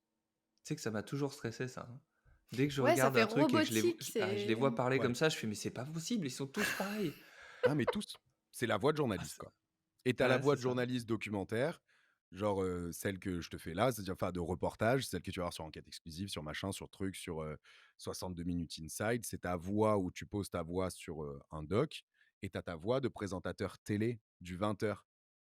Tu vois? Qui est pas du tout, la même et où c'est pas le même ton. Donc je pense que c'est vraiment qu'une question de la façon dont tu veux capter l'attention des gens et la façon dont tu veux retenir leur écoute. Ah ouais, ça fait sens. Bah, maintenant je vais y repenser. Et du coup, toi, tu fais des streams hyper longs. Tu gardes le même ton comme ça pour les garder pendant 6 heures? Ah Walou! What? Ah, mais tu sais que ça a été l'un des trucs les plus difficiles au début, c'est de désapprendre ce que j'avais appris. De garder que, certains trucs du journalisme, c'est-à-dire, bah, garder, la rigueur, la façon de citer ses sources, la façon de construire. Comment est-ce que je prends toutes mes news et je les organise pour qu'on ait l'impression qu'il y a un fil conducteur permanent, alors qu'on a commencé sur, 9 000 licenciements et qu'on finit sur, un joueur, qui arrive à jouer avec ses pieds, tu vois? Et que tu te dises à aucun moment tu te dis: «Wow, attends, on a pris un virage à 90 là». Donc tout ça, c'est ce que j'ai gardé de mes cours. Après tout le reste, il a fallu que je désapprenne, beaucoup parce que c'est con, mais au début, je disais: «C'est 1 heure» et 1 heure, c'est 1 heure. Donc même si j'avais pas fini, je disais: «Bon, bah, bisous et à demain». Parce qu'à la télé ou à la radio, tu coupes, c'est fini, on envoie la pub, on s'en fout que tu aies fini de parler ou pas, c'est il faut que tu avances. Donc j'avais ce truc-là et je me disais: «Mais vraiment?» parce que les gens, je leur ai dit 1 heure, donc il faut que ce soit 1 heure et au fur et à mesure, j'ai appris à me défaire de ça. Tu apprends aussi que le direct, c'est pas grave. C'est-à-dire que c'est un stream, c'est un média vivant comme, la radio. Un peu, c'est-à-dire que ton micro déconne. Ta caméra d'un coup se coupe parce que tu as plus de batterie. Moi, les premières fois, mais j'en étais mais mortifié à me dire: «Putain, j'ai mal fait mes réglages, j'ai oublié de charger ma batterie hier, le manque de professionnalisme est total, c'est un scandale et tout» et en vrai, quand ça t'arrive plusieurs fois, tu vois, dans le chat, ça rigole. Même, aujourd'hui, ça fait 6 ans que je stream, ça m'arrive de lancer le live, d'appuyer sur le bouton et il y a juste l'écran noir avec marqué «No signal» et je fais: «Ah putain, j'ai oublié la caméra, désolé». Poup, j'allume et aujourd'hui, tu es beaucoup plus détente face à ça parce que tu sais que c'est pas grave. Ou même le fait de juste d'aller pisser pendant les lives. Genre, c'était un truc, c'était impensable. Je me suis dit: «Mais tu as déjà vu quelqu'un quitter un plateau pour aller faire un pips? Personne!» Tu vas pas Claire Chazal faire: «Excusez-moi mesdames et messieurs, on reparle du conflit russo-ukrainien juste après, mais d'abord, petit pipi». Bah, Pause non. pipi. Ouais, ça Ça serait existe drôle, pas. n'empêche. Mais oui, Ça ça serait pas Ouais. mal.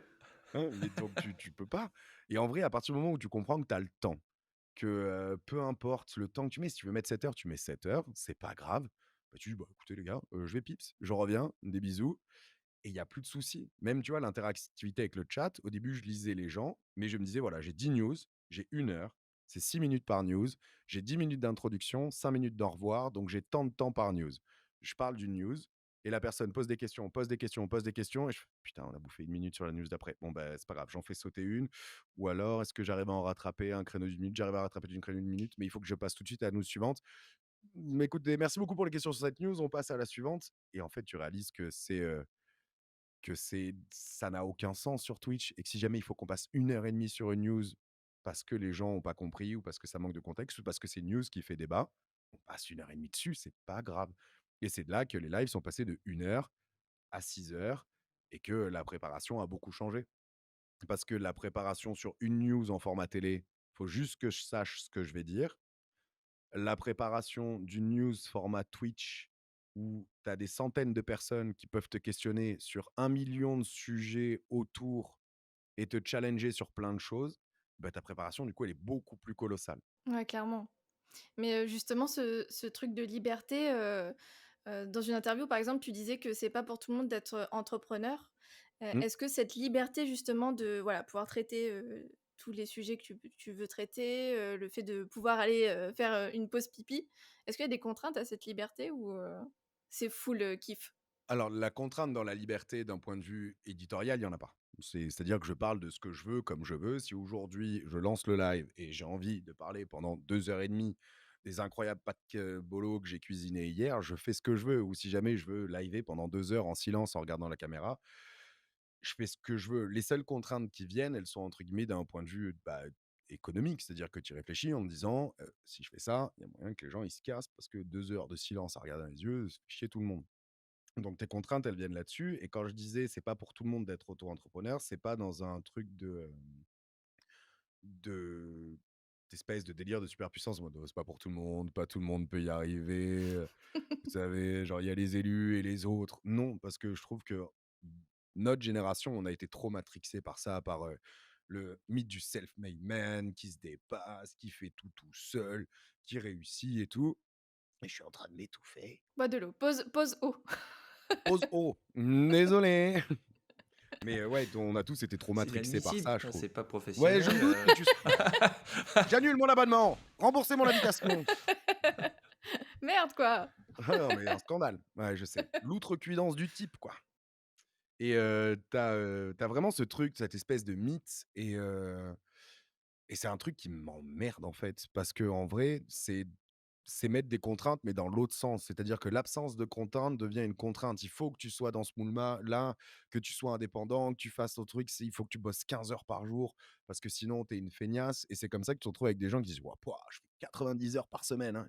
Ouais, mais est-ce que ça te plaît? Je fais 90 heures par semaine, hein. Oui, mais est-ce que t'aimes ce que tu fais? 90 heures, gros, hein. Ouais, mais c'est pas ça qui est chouette. Et du coup, tu te retrouves avec cette espèce de truc de l'entrepreneur et je trouvais que c'était important de répéter que c'est OK que ce soit pas pour soi. Mais en fait, si l'auto-entrepreneuriat ou le fait d'être son propre patron, c'est pas pour vous, bah, c'est aussi grave que le fait que le CDI, ce soit pas pour moi. Il y a pas d'un côté plus, value que d'autre, quoi. C'est juste, OK, il y a des systèmes, trouvez le système qui vous parle le plus. Si jamais ça vous titille et que vous avez envie d'essayer, essayez et si jamais c'est pas pour vous parce que vous vous rendez compte que, bah, toutes les contraintes qui viennent avec sont, à votre sens, plus lourdes à porter que toute la liberté qui vient avec et ce qu'elle vous apporte, il y a aucun souci à vouloir se dire: «En vrai, un petit CDI, peu pépère et la sécurité de l'emploi et pas de devoir le soir et pas de devoir le week-end, waouh, j'aime bien, hein» et il y a aucune honte à ça et c'est pas moins méritoire, quoi. C'est juste Ouais, trouver ce qui vous différent, ouais. plaît.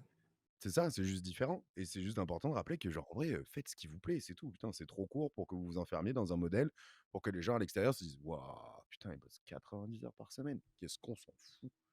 Tout le monde mais s'en cague maintenant en plus, ouais, c'est hein, ça, ouais. ouais. Qu'est-ce qu'on s'en fout, quoi? Donc oui, ça vient avec plein de contraintes, mais ça vient avec des contraintes qui, du coup, matchent avec, mon caractère. C'est-à-dire que toute la liberté que je gagne d'un côté, genre typiquement, bah, faire ce genre de choses comme, cette interview-là, ce qui est un truc qui t'arriverait jamais dans le cadre d'un CDI. D'un coup, tu sais pas pourquoi, tu as, un mail: «Coucou, on a tombé sur ce que tu fais, tu veux venir parler avec nous?» Hop, je oui, bien sûr, ça décale de réunion, ça se pose et ça fait quelque chose de différent et tu rencontres des gens différents tout le temps et il y a pas une journée qui se ressemble, même quand tu ne fais que liver sur, le même format. Donc ça, c'est que des trucs qui me plaisent, énormément et qui me permettent de faire mon métier de la façon qui me correspond le mieux. De me dire: «Ah, j'ai envie d'une nouvelle émission, j'ai envie d'un nouveau format, je veux tester des trucs, ça me plaît trop». Mais en même temps, effectivement, ça vient avec plein de contraintes. Ça vient avec le fait de, bah, ça peut s'arrêter du jour au lendemain, soyons honnêtes. C'est-à-dire que demain, tu peux avoir plus personne qui vient sur ton live, c'est comme ça. Ta chaîne peut se faire bannir, même si jamais tu as, rien fait, c'est rare, mais ça arrive et tu te dis: «Bah, d'un coup, je perds tout». Donc ça, c'est le stress numéro un. Et tu te dis: «Et si je perds tout? J'ai pas de chômage, j'ai rien», donc il y a pas de filet de sécurité. Et en même temps, tu te dis aussi genre, «Putain et ce mois, c'est que 300 €. Ah, ce mois-ci, c'est 4 000. Ah, ce mois-ci, c'est 100».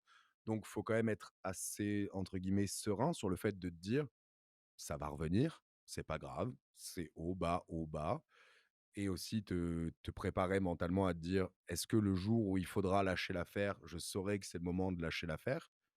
Parce que tu te dis, en vrai, à force de dire: ça va revenir», quand est-ce que ça revient pas et que tu réalises que ça revient pas, est-ce que c'est quand c'est trop tard ou est-ce que quand c'est avant? Donc ça vient avec plein de contraintes comme ça de de stress, par exemple, ce matin, il y a quelqu'un qui me disait, «Ouais, mais en vrai, tu es ton propre patron, tu peux prendre le temps et organiser ton emploi du temps comme tu veux». Tu fais: «Alors oui, si je veux pas venir pendant 2 semaines, je viens pas pendant 2 semaines, mais je suis quand même assez passionné par l'idée de bouffer à la fin du mois». Donc Ça peut être bien.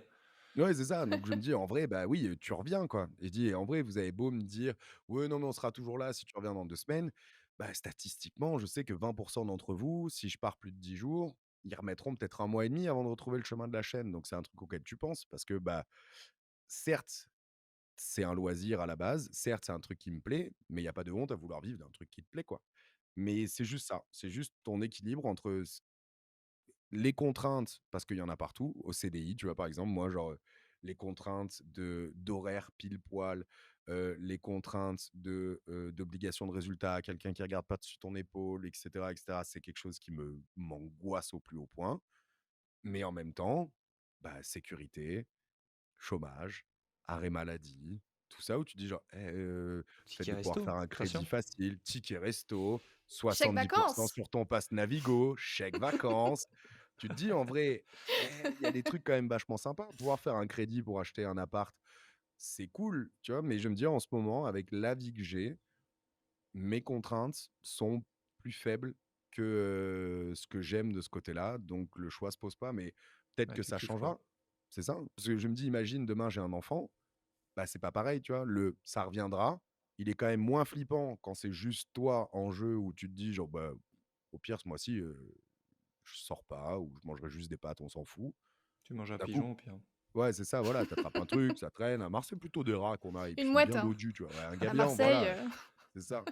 Mais tu te dis d'un coup, si jamais tu as quelqu'un qui est, à charge et qui dépend de toi, où est-ce que c'est de la passion et où est-ce que c'est de l'égoïsme, tu vois? Ou de l'inconscience?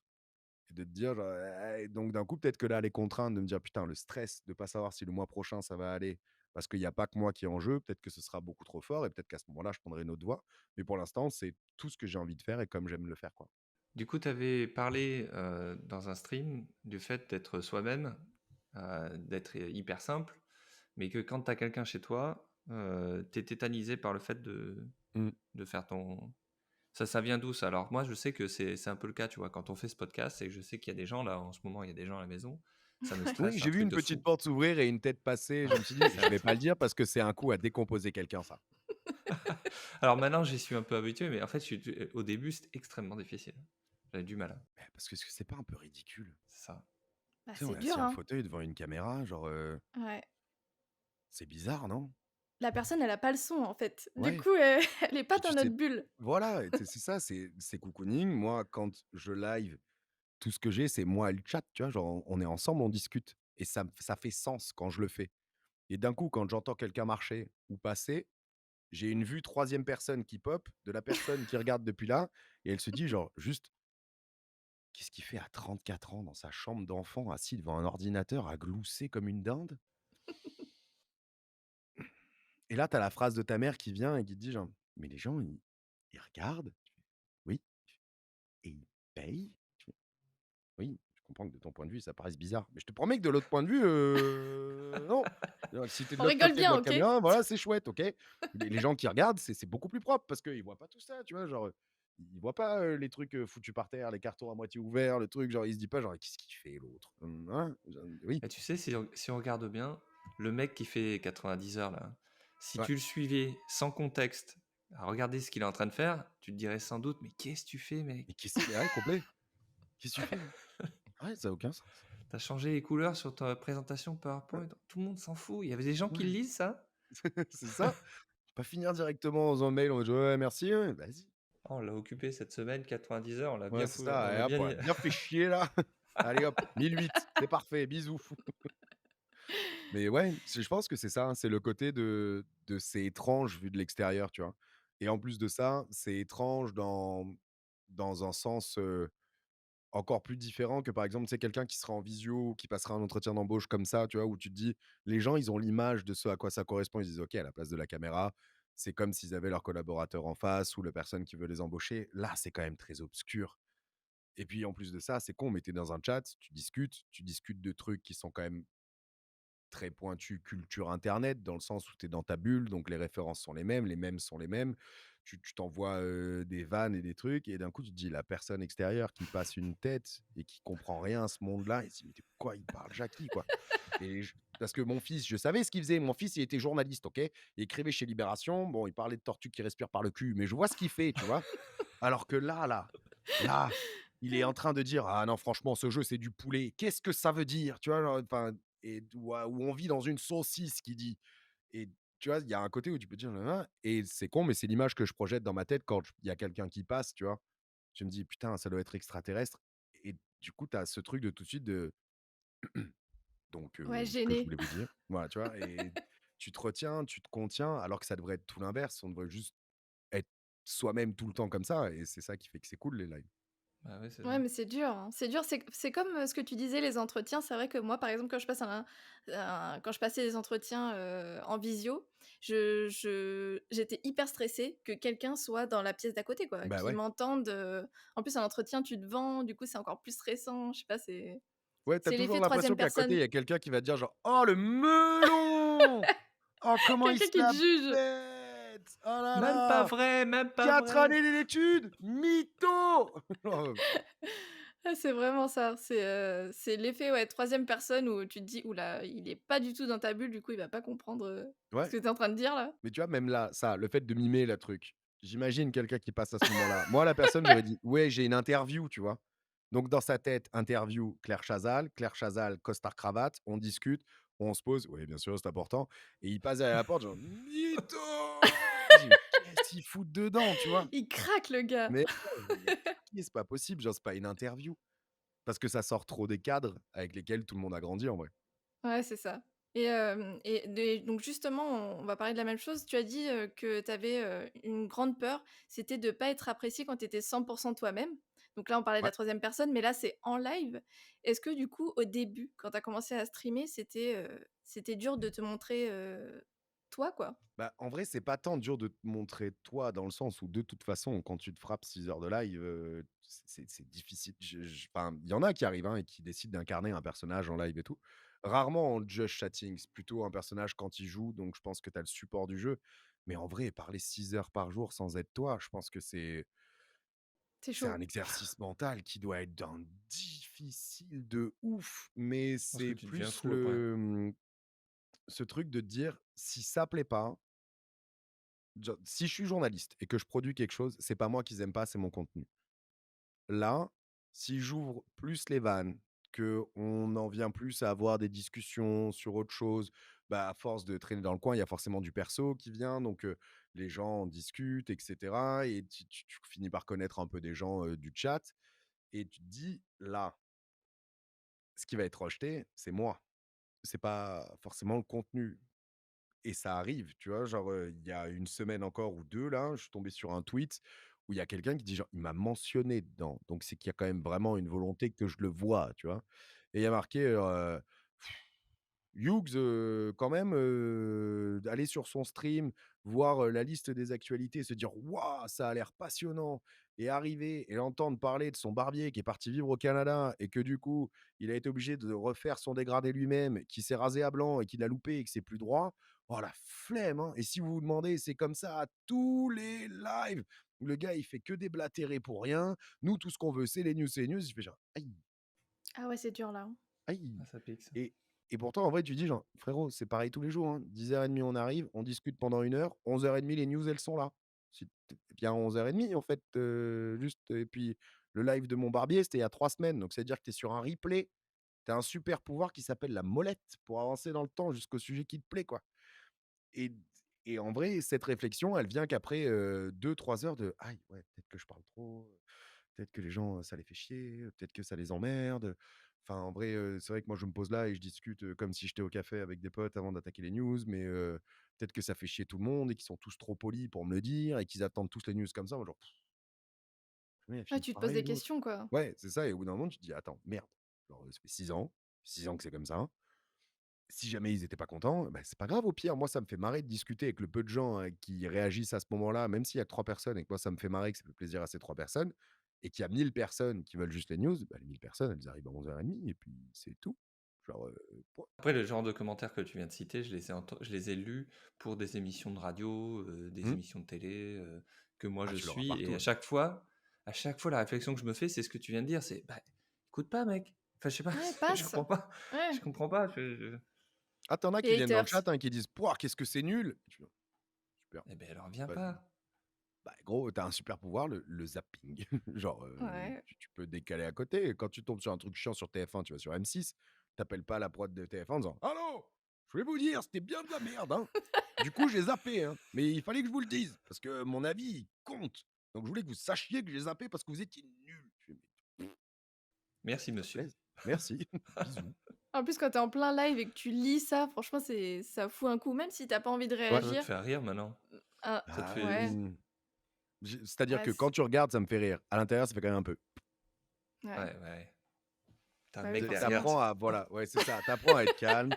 C'est-à-dire qu'au début, tu es détruit, tu t'excuses. Après, tu te dis: «Mais je vais pas me laisser emmerder», et tu te mets à répondre et d'un coup, du coup, tu deviens véhément contre la personne, et après tu réalises que, c'est complètement déséquilibré. Tu as un micro, tu as une caméra, tu as des centaines de personnes qui sont d'accord avec toi, et en face, l'autre, peu importe à quel point c'est un trou de cul, le rapport de force, il n'existe pas, donc il y a aucune gloire à faire taire quelqu'un comme ça. La seule chose à faire, c'est, bisous, en fait, et c'est tout, et juste, Mmh. suivant.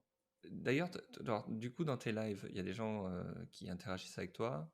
Mmh, Quand t'es lancé, du coup, tu parlais tout seul pendant une ouais. semaine. Comment bah, ça s'est passé? Comment tu passes ce cap en fait? Comment tu arrives à te dire: «OK, je continue, je continue, je continue»? Alors, comment tu passes le cap? Je sais pas, dans le sens où, je sais pas comment tu fais pour qu'il y ait une personne qui vienne. Je pense que c'est juste du bol. Après, comment est-ce que tu tiens psychologiquement en te disant: «Pendant 2 semaines, j'ai parlé dans le vide»? Bah, pour ma part, c'est simple, c'est que je ne le savais pas que je parlais dans le vide. Parce que quand tu, te lances sur Twitch, tu peux mettre un bot qui sert de modération, et toi, dans ton retour, tu comptes comme une vue. Donc en fait, moi, pendant les 2 premières semaines, j'avais 2 viewers inscrits sous ma page de live et du coup, j'étais persuadé qu'il y avait 2 personnes qui me regardaient et alors que c'était moi et mon bot, quoi, c'est tout et du coup, ça m'a beaucoup aidé parce que j'étais persuadé que c'était 2 personnes qui regardaient, mais qui étaient trop, timides pour, parler ou qui juste attendaient le bon moment ou un truc comme ça et vraiment, je lance et dès le premier live, je me dis: «Waouh, déjà 2 personnes pendant le timer, incroyable et tout». Et j'ai fait toute la matinale pour eux en mode: «Bonjour à tous les 2, j'espère que vous allez bien, installez-vous confortablement, on va parler des news du jeu vidéo». J'espère que c'est bon, avec beaucoup moins, d'assurance parce que je savais pas quoi faire et à la fin du live, systématiquement pendant 2 semaines, c'était: «Bah, en tout cas, merci beaucoup à vous 2, ça fait trop plaise. J'espère que ça vous a plu. Merci d'être restés, jusqu'au bout ou peut-être que vous êtes pas les 2 mêmes personnes qu'au début, mais en tout cas, merci beaucoup et bah, si demain, vous avez envie de parler, le chat, il est là pour ça, hésitez pas, nanana», jusqu'à ce qu'il y ait quelqu'un qui arrive et qui dise bonjour pour la première fois et là, c'est genre: «Oh, choc barre». Qu'est-ce que je fais? Qu'est-ce que je fais? Comme à l'entraînement, comme à l'entraînement. «Bonjour, ça va?» voilà et du coup, Reste tu calme, reste c'est ça, calme. reste calme, il faut pas le perdre celui-là. C'est ton premier message, gros et du coup, tu discutes, la personne est chouette, elle reste, ça amène une deuxième, une troisième, une quatrième, puis d'un coup, tu as une petite dizaine de personnes et tout et puis tu apprends que les 2 c'était des bots et tu te dis genre: «Waouh, je sais pas si j'aurais tenu 2 semaines à parler dans le vide, à me dire: "Il y a personne, personne"». Parce que c'est pas comme si je jouais et que, j'avais un support. C'est-à-dire que je suis tout seul face à mon mur. C'est-à-dire que littéralement pendant 2 semaines, j'ai passé, bah, du coup 14 heures à parler devant mon mur tout seul, sans que personne n'écoute et c'est très étrange comme sentiment quand tu y repenses après, quoi et je sais pas si j'aurais tenu aussi longtemps si j'avais cru que si j'avais pas compris si j'avais compris pardon que les bots et la vue, c'était Ouais. moi, quoi. Ah, c'est dur, ouais. Et au début, tu as ressenti une pression, justement quand il y a des gens sont arrivés, petit à petit? Tu as reçu une pression où quand les gens se sub, donc s'abonnent, Mmh. tu leur devais le stream et maintenant tu le prends plus comme, un merci pour le mois de contenu, que tu viens de faire. Comment cette relation avec ta communauté a évolué et comment qu'est-ce que ça a changé pour toi, mentalement? Parce que du coup, il y a une pression en moins, non? Complet, ouais, c'est une pression qui change beaucoup. C'est-à-dire que tu peux vite te faire manger au début parce que, le sub, même quand tu as, plein de subs, même quand tu envie et je pense et j'espère que même quand tu as des stats incroyables et que tu fais 11 000 subs par mois et tout, le sub, il a toujours un côté un peu exceptionnel parce que tu regardes et tu te dis genre: «Il y a quelqu'un qui vient de décider de prendre de ses sous pour que je continue à faire ce qui me plaît». Parce que ce qui me plaît, ça compte pour eux. Et tu te dis genre: «C'est fou» parce que ça compte pour eux encore presque plus que ça compte pour moi, parce que moi je paye pas pour le faire. Genre je me paye pas pour le faire. C'est il y a quelq Eux, ils sont prêts à débourser de l'argent pour que je puisse continuer à faire ce qui me plaît. Donc il y a un côté qui est presque, irréaliste, tu vois? Et irréel et du coup la relation au sub au début, elle peut être un peu, bizarre parce que la personne qui sub, c'est la personne qui te permet de réaliser ton rêve. Donc tu as l'impression que c'est à sens unique, qu'il y a qu'eux qui donnent, tu vois? Parce que tu as du mal à réaliser que ce que tu fais apporte aussi, en sens inverse. Donc il y a un espèce de relation, déséquilibrée envers la personne qui sub ou qui subgift beaucoup parce que tu te dis genre: «Ah putain, je lui dois tout quoi, je lui dois moi, je dois machin» et ça devient un peu ton patron parce que dans ta tête, celui qui te donne de l'argent en échange d'une prestation, c'est ton boss. C'est l'exemple qu'on a tous, tu vois? Donc tu vas commencer à te plier, à essayer de plaire à cette personne, de lui donner ce dont elle a envie et tout et du coup, tu te perds un peu et ça peut être très compliqué et surtout très donc ça, c'est pour l'onglet, toxique et où tu peux te finir par te faire manger par un viewer et te rendre compte que tu arrives dans le stream avec la boule au ventre parce que: «Putain, il va être là, il va falloir que je fasse ça, il va falloir que je fasse truc» et où c'est délétère et ça, c'est important d'arriver à s'en départir dès le début et de dire: «Écoute, ça s'arrête, tu sautes, va faire ça sur une autre chaîne, mais ici, c'est chez moi et si tu es pas content, c'est pas grave. Bah, je perds la moitié de mes revenus, mais l'important, c'est que cet espace, ça reste mon espace et que je m'y sente bien parce que si je m'y sens pas bien, bah, je peux pas y faire quoi que ce soit». Et après, tu as la deuxième partie qui est la partie culpabilisante où tu te dis: «Putain, là, ils ont filé des subs pour que je puisse vivre un mois. Je peux pas me permettre d'être malade ou de prendre des vacances. Ils ont payé un mois de contenu, quoi, tu vois? Et ils ont fait une précommande de live. Ils ont payé et donc il faut que je sois là, tu vois? Donc tu te dis, si je suis malade, si je suis quoi que ce soit, si j'ai une urgence, si j'ai un truc, je peux pas ne pas liver parce qu'ils ont précommandé et quand on précommande, on livre et si jamais, tu livres pas, il y a contrepartie et moi je peux pas leur donner de contrepartie de quoi que ce soit. Donc tu commences à culpabiliser là-dessus et c'est extrêmement délétère parce que ça veut dire pas de vacances, ça veut dire pas de jours off, ça veut dire que tu t'arrêtes jamais, peu importe ce qui t'arrive, peu importe, à quel point tu es malade ou pas bien et tout, et quand ça t'arrive d'être malade ou de pas être bien, tu culpabilises tellement que tu finis par pas vraiment te reposer ou déconnecter ou faire des trucs, et moi, ça m'a amené à des moments où il y a eu une période où il m'est arrivé plein de merde, genre, j'ai été malade, je me suis cassé la cheville, on m'a cramé ma moto, on m'a cambriolé l'appart, je me suis payé le covid, et tu fais tout ça en genre, 3 mois, et là, je suis rentré dans un stade où je culpabilisais tellement qu'il m'arrive des trucs, tu sais, le syndrome du petit garçon qui dit: «On m'a mangé mon devoir», tu vois? Et tu te dis: «Mais ils vont plus jamais me Ouais. croire, en fait». Genre, ils vont juste Ouais, dire que ouais. je suis une feignasse qui a pas envie de venir, et évidemment qu'ils vont tous se casser, et du coup, ça me culpabilisait tellement que, tu sais, j'en annonçais même plus que je venais pas en live. C'est-à-dire juste, c'était en mode, surprise. Parce que j'en avais marre de rédiger le mail de: «Putain les gars, je suis désolé, mais il m'est arrivé ça, nin et donc je me suis juste mis à plus rédiger. Heureusement que j'ai eu des, modos absolument en or qui m'ont secoué en disant: «Frérot, tu peux pas te permettre de pas faire d'annonces. À un moment donné, on peut comprendre, mais, sors-toi les doigts du cul et fais des annonces», et jamais je les remercierai assez pour ça parce que vraiment c'est le truc qui a switch, et après ça, je me suis dit genre: «En vrai, si tu arrêtes de regarder le sub comme une précommande, mais le sub comme un: «Hey, j'ai adoré ce mois de contenu, merci pour le mois qui vient de passer», ça veut dire que tu dois rien à partir de demain, en fait. Ouais, Ouais, ça c'est change ça. tout. Voilà, et ça veut dire que même si ça s'arrête maintenant, ils auront eu ce pourquoi ils ont payé. Donc Ce qui est au c'est final OK. le modèle, salarié, si tu Bah regardes ouais, bien. tu payes à Le la fin du modèle mois, ouais. salarié exactement, on te paye Mmh, pour le travail que tu as fait, donc pas ouais, pour le c'est travail qui ça, est ouais. et du coup, c'était un truc de switch, de dire: «C'est pas une précommande, c'est hop là, voilà, ils ont payé pour le mois dernier pour dire: "On a amé le mois, merci, on règle"». Comme, si je faisais tourner le chapeau à la fin d'un spectacle, en fait, Et et donc du tu coup, prends ça des vacances alors maintenant? pas des masses, mais oui. Genre, 2 semaines, 2 semaines et demie par an, mais en vrai, bah, j'ai la chance de vivre à Marseille, donc je vis un peu en vacances, quoi. Tu vois, Tu là, vis Mmh. comme c'est un fini. Américain, quoi. Bah, exactement, Voilà. c'est Si ça. tu étais ici, tu serais pareil, 2 semaines et demie, c'est parfait. Moi, ça suffit, écoute. Là, j'ai fini, je saute, je prends mon vélo, j'ai un maillot de bain, je vais me baigner et ensuite, c'est parti pour le week-end, quoi. Ouais, au final, c'est tu vis dans le confort de vie que tu avais Mmh, choisi, au final. Tu savais que c'était c'est ça que ça. tu voulais et que tu Ouais. voilà, ouais, ouais. Et au final, tu vois, faire ça à Paris, ça doit être beaucoup plus compliqué parce que tu Ah bah, sors et ouais. oh, maintenant, il y a la Seine, mais bon. Mmh mh. Ouais, il y a Paris-Plage, Mmh mh. wouh! Ouais, Ouais, ouais, trop ouais. bien. Je sais pas si on a des nouvelles des premiers qui se sont baignés pour les caméras la semaine dernière, tu vois? Je suis pas sûr qu'on en ait un jour, Ouais, hein. en tout cas, Ce je sont des testerai tests, pas. ce sont des Ouais. tests sur les humains. On ira en Normandie se baigner, ça ira. Exactement. Mais est-ce que tu penses que tu peux en vivre, toi, du stream uniquement? Ou est-ce qu'il faut faire des activités annexes, avoir des partenaires obligatoirement? Ou est-ce qu'on peut vivre uniquement du stream? On peut vivre uniquement du stream, hein. Genre, il y en a qui en vivent même, très, très bien, hein. Tu as des chaînes françaises à 11 000 subs par mois, ça veut dire 30 000 balles, hein, donc tu peux vivre très largement, du stream. Après, en soi, il faut se dire qu'à partir du moment où tu as plus de 5 viewers, tu as déjà plus de viewers de moyenne que, 95 des gens. Ah ouais, Ah ouais? Ouais, donc 95 des streams, c'est moins de 5 viewers. Passer les 100 viewers, moi, je suis dans le 0,001 de Twitch France, alors qu'il y en a des plus gros que moi, quoi, tu vois? Mais on est vraiment une minuscule poignée du Twitch game, quoi, vraiment. C'est-à-dire que la majorité, l'énorme majorité des gens, c'est les gens qui ont 1 à 5 viewers.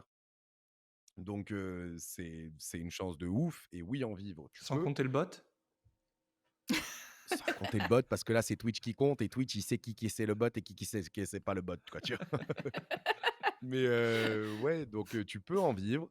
C'est toujours mieux de pas mettre tous tes œufs dans le même, panier, parce que tu sais, jamais, hein, et ça peut être un truc tout con. Nous, Twitch, une nuit, ils ont décidé que le sub, c'était plus 5 €, c'était 4 €, et nous, on est payé 50 du prix du sub. Donc ça veut dire que d'un coup, bah, tu passes de 2,50 à 2, et sur 100 subs, bah, genre, bah, tu perds, 25 de tes revenus d'un coup, quoi, dans la nuit. Donc tu fais genre: «Hi you bu», donc c'est important d'avoir autre chose.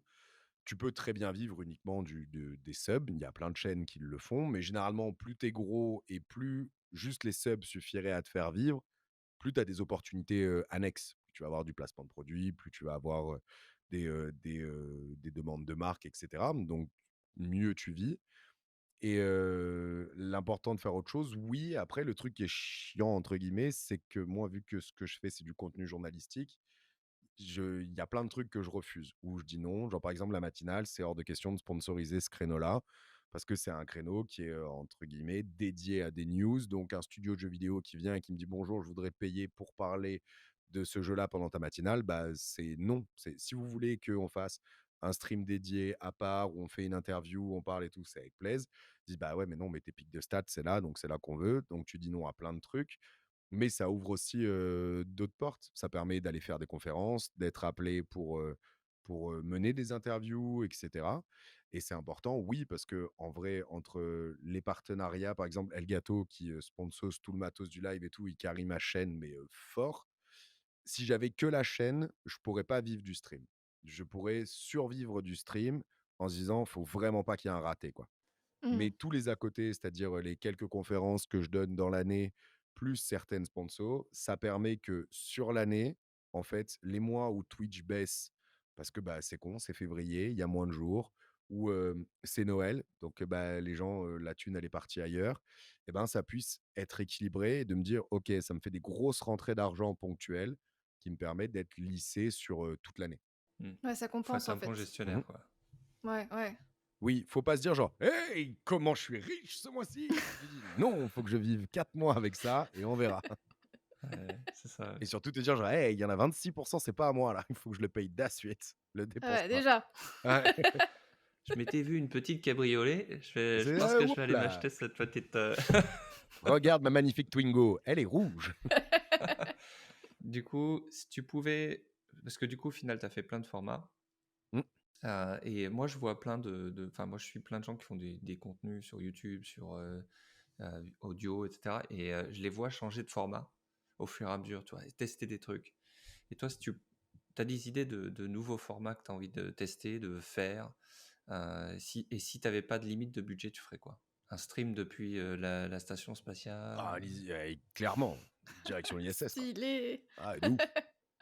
Alors non, en vrai, il y a plein de trucs que je fais et que j'aimerais faire mieux ou plus, tu vois? Là, en ce moment, je suis en train d'essayer de faire financer, une émission qui s'appelle Au coin du pad, qui est une émission d'interview où le but, c'est de vraiment prendre le temps et donc c'est des interviews où on va jusqu'à 7 heures d'interview et on retrace toute la vie d'une personne pour vraiment s'attarder sur, les tout petits riens, les petits accidents, les ricochets et tout et cetera, qui font que la personne, en est, là où elle en est aujourd'hui et surtout, les gens ont rarement l'occasion de retracer toute leur vie vraiment en détail et donc quand ils le font, ils font des connexions entre les trucs qu'ils n'avaient pas percutés avant et ça permet d'avoir plein de discussions et d'échanges chouettes et c'est une émission que je faisais, que j'ai fait pendant 3 ans et où je me suis dit: «Waouh, maintenant je veux la passer à l'étape du dessus, je voudrais la faire en studio, pas en distanciel» et cetera et je m'étais cassé les dents et du coup, j'avais laissé tomber et cette année, je dis: «Non, cette émission, je l'aime trop, donc je veux la recommencer», donc je ferai, celle-là.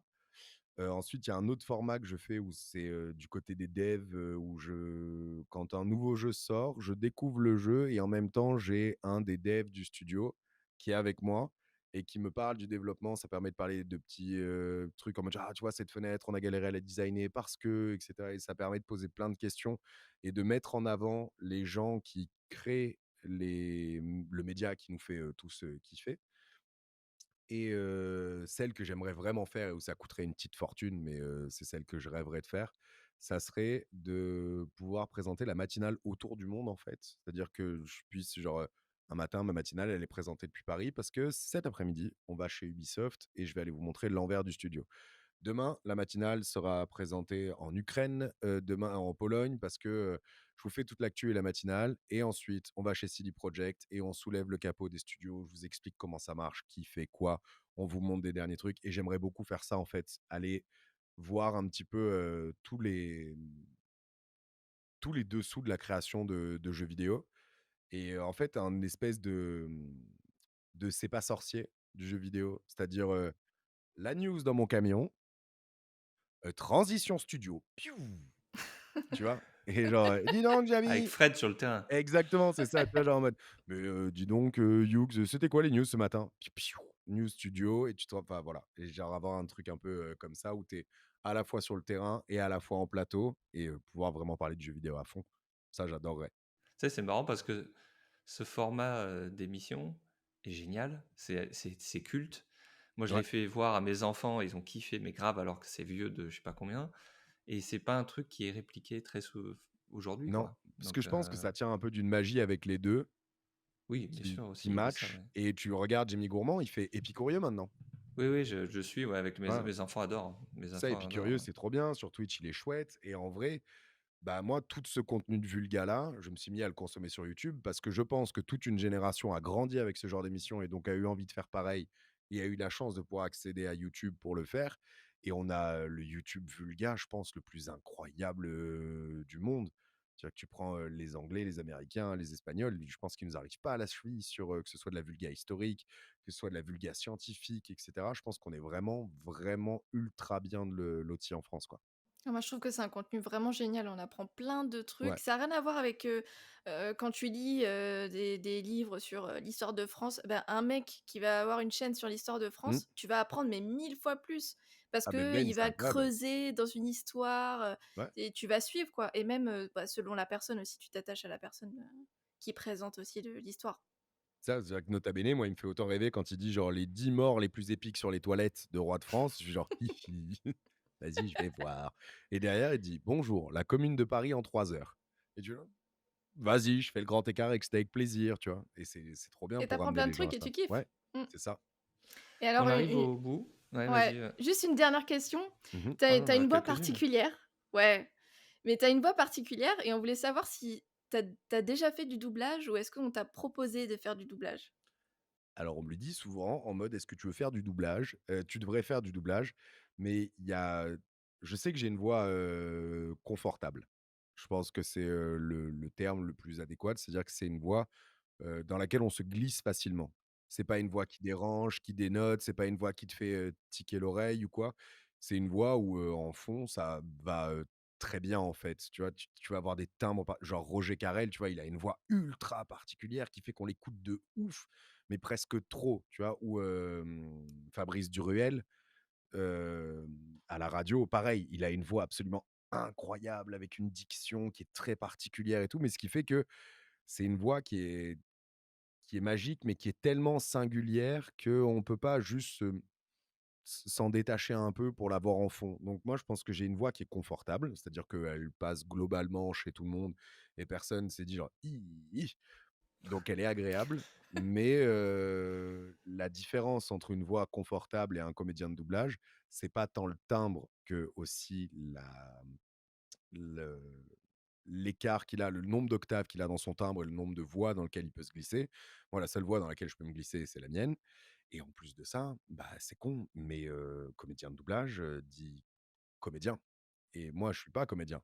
Donc c'est-à-dire que ce que je peux te faire, c'est je peux raconter une histoire, je peux doubler un documentaire, je peux, narrer quelque chose comme ça. Maintenant, me mettre à la place d'un personnage, c'est pas du tout quelque chose peut-être que genre, je sais pas, hein, j'ai été touché par la grâce, divine et que si j'essaye, waouh, mon Dieu, mais que fait DiCaprio dans Score? Quel acteur incroyable!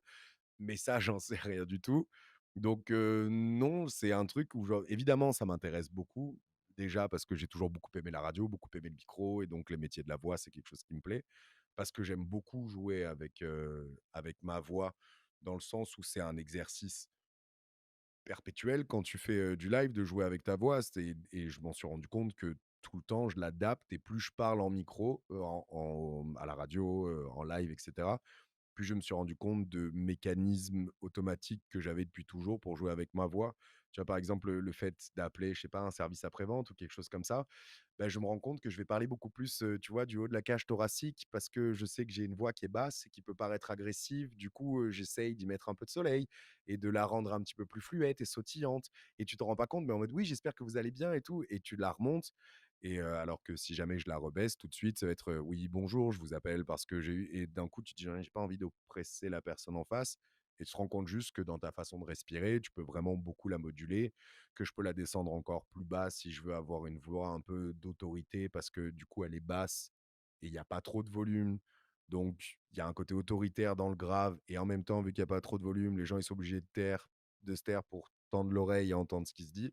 Donc c'est un outil qui est génial, que j'aime trop et je me dis: «Faire du doublage, ça serait apprendre de nouveaux outils» et j'aime bien apprendre, donc ça serait chouette.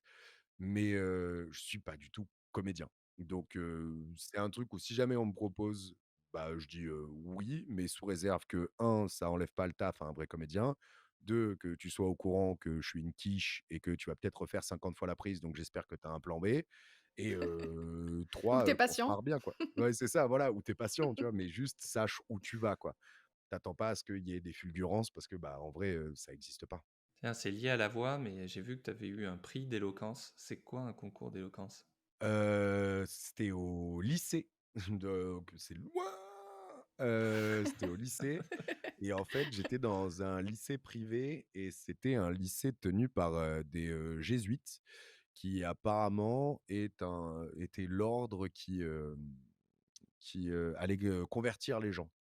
Donc c'était un ordre où, l'éloquence était extrêmement importante parce qu'il y avait ce côté prosélytisme et tout, où il fallait aller, convaincre de changer de religion et tout, ce qui devait pas être une mince affaire à l'époque et c'est un truc qui est resté dans la tradition, du lycée, même si les jésuites sont partis du lycée.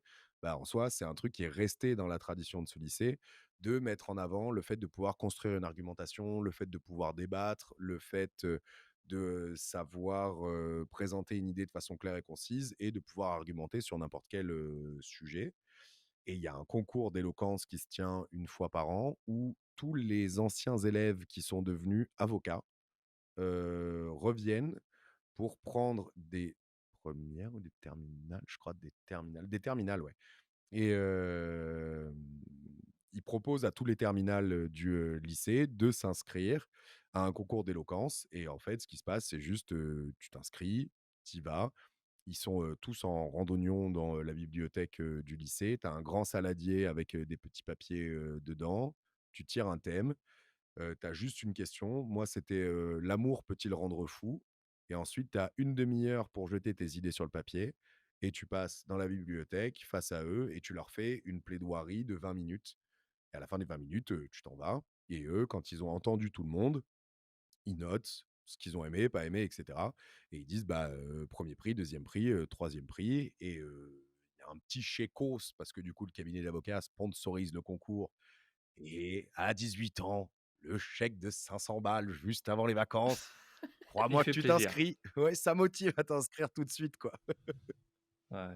Bah, du coup, voilà, on peut finir là-dessus. Moi, j'avais, le truc que je disais à Marilyn juste avant que tu arrives, c'était que quand j'avais cherché, ton nom pour faire un peu de recherche Ouais, pour l'interview, j'avais trouvé plein de gens, qui étaient athlètes. Donc, tu avais des gens, des tennisman, eh tu bah, un ils ont tout joueur de pris pour moi. foot tu un joueur de foot en Liga qui joue, alors ça doit être en Liga B ou un truc comme ça, il joue à Burgos, dans l'équipe OK. de Burgos. Même prénom, Donc même nom ouais, de famille? alors c'est ouais, ouais, alors même prénom, même nom de famille, sauf que bon, bah, évidemment lui c'est un es qui il en a C'est qu'à une rallonge. tripotée derrière. Moi, j'ai Lui coupé tout ce qu'il y avait c'était, derrière, ouais. ah ouais, voilà, ouais, donc du coup, mais c'était rigolo parce que j'étais là: «Non, c'est pas celui-là. Non, non Non, c'est plus. pas lui. Ah, Non, c'est je pas lui. crois pas qu'il joue au foot». Heu, après tu vois Après, la j'ai un photo, tu nom de fais: famille qui est «Donc il joue pas au foot». ultra commun en Espagne. C'est, enfin, ça veut dire la Pâque. Tu vas te balader en Espagne, mon nom, il est sur, des bouteilles de lait, il est sur des, bouteilles de jus de fruits. Ah ouais! Oui, c'est vraiment comme taper Dupont en France, tu vois? Donc tu en trouves mais partout, quoi. Ouais. Ce qui fait que C'est quand tu es Bon petit et marrant. voilà, que je tu trouvais vas en ça Espagne, tu drôle. fais genre: «Oh, on est connu et tout». Je fais: «Non». Genre, «Non, tu es juste lambda, Jackie, c'est tout». Tu es un Dupont, OK? C'est ça, tu es juste un Dupont, frérot. Je suis un clone. Tu t'appelles Ah François merde! Dupont, c'est tout, quoi. Ouais, voilà, du coup, c'était la dernière anecdote. Merci en tout cas d'être venu parce que Bah, avec on a plaisir. appris plein de trucs. On a appris que bah, quand tu as 40 ans, c'est la cabriolet, forcément. Maintenant, tu m'as dit que c'est bon, Et j'avais la carte joker et que non, ça allait, quoi. toi non, OK. ouais, toi non, mais ceux que je Mais vois passer, moi c'est Alex, ça va foutu. arriver. Moi j'ai passé ça déjà. Moi je suis Oui, au-delà puis en plus, de tu es la crise parti à à 40 ans. Seattle et tout, genre, c'est Ouais, bon, voilà, je l'ai fait moi, je ça l'ai fait détend, il y moi. a pas besoin du cabriolet. Ouais, ouais, moi je suis réglé, moi, c'est bon. Ouais, voilà, Je l'ai fait, j'ai couru en slip autour du lac, c'était fabuleux et maintenant parfait. c'est bon, c'est terminé. Voilà. Génial. Marilyn, tu nous enverras des photos de ton cabriolet du coup, parce qu'apparemment tu es la Allez, seule qui pourrait y arriver. Exactement, allez, c'est ça toi la marche. Voilà, prochaine. Dans 10 ans. nickel. Bon et merci encore et puis, bah, à la prochaine du coup. Avec plaisir. Merci beaucoup, c'était vraiment trop cool en tout cas.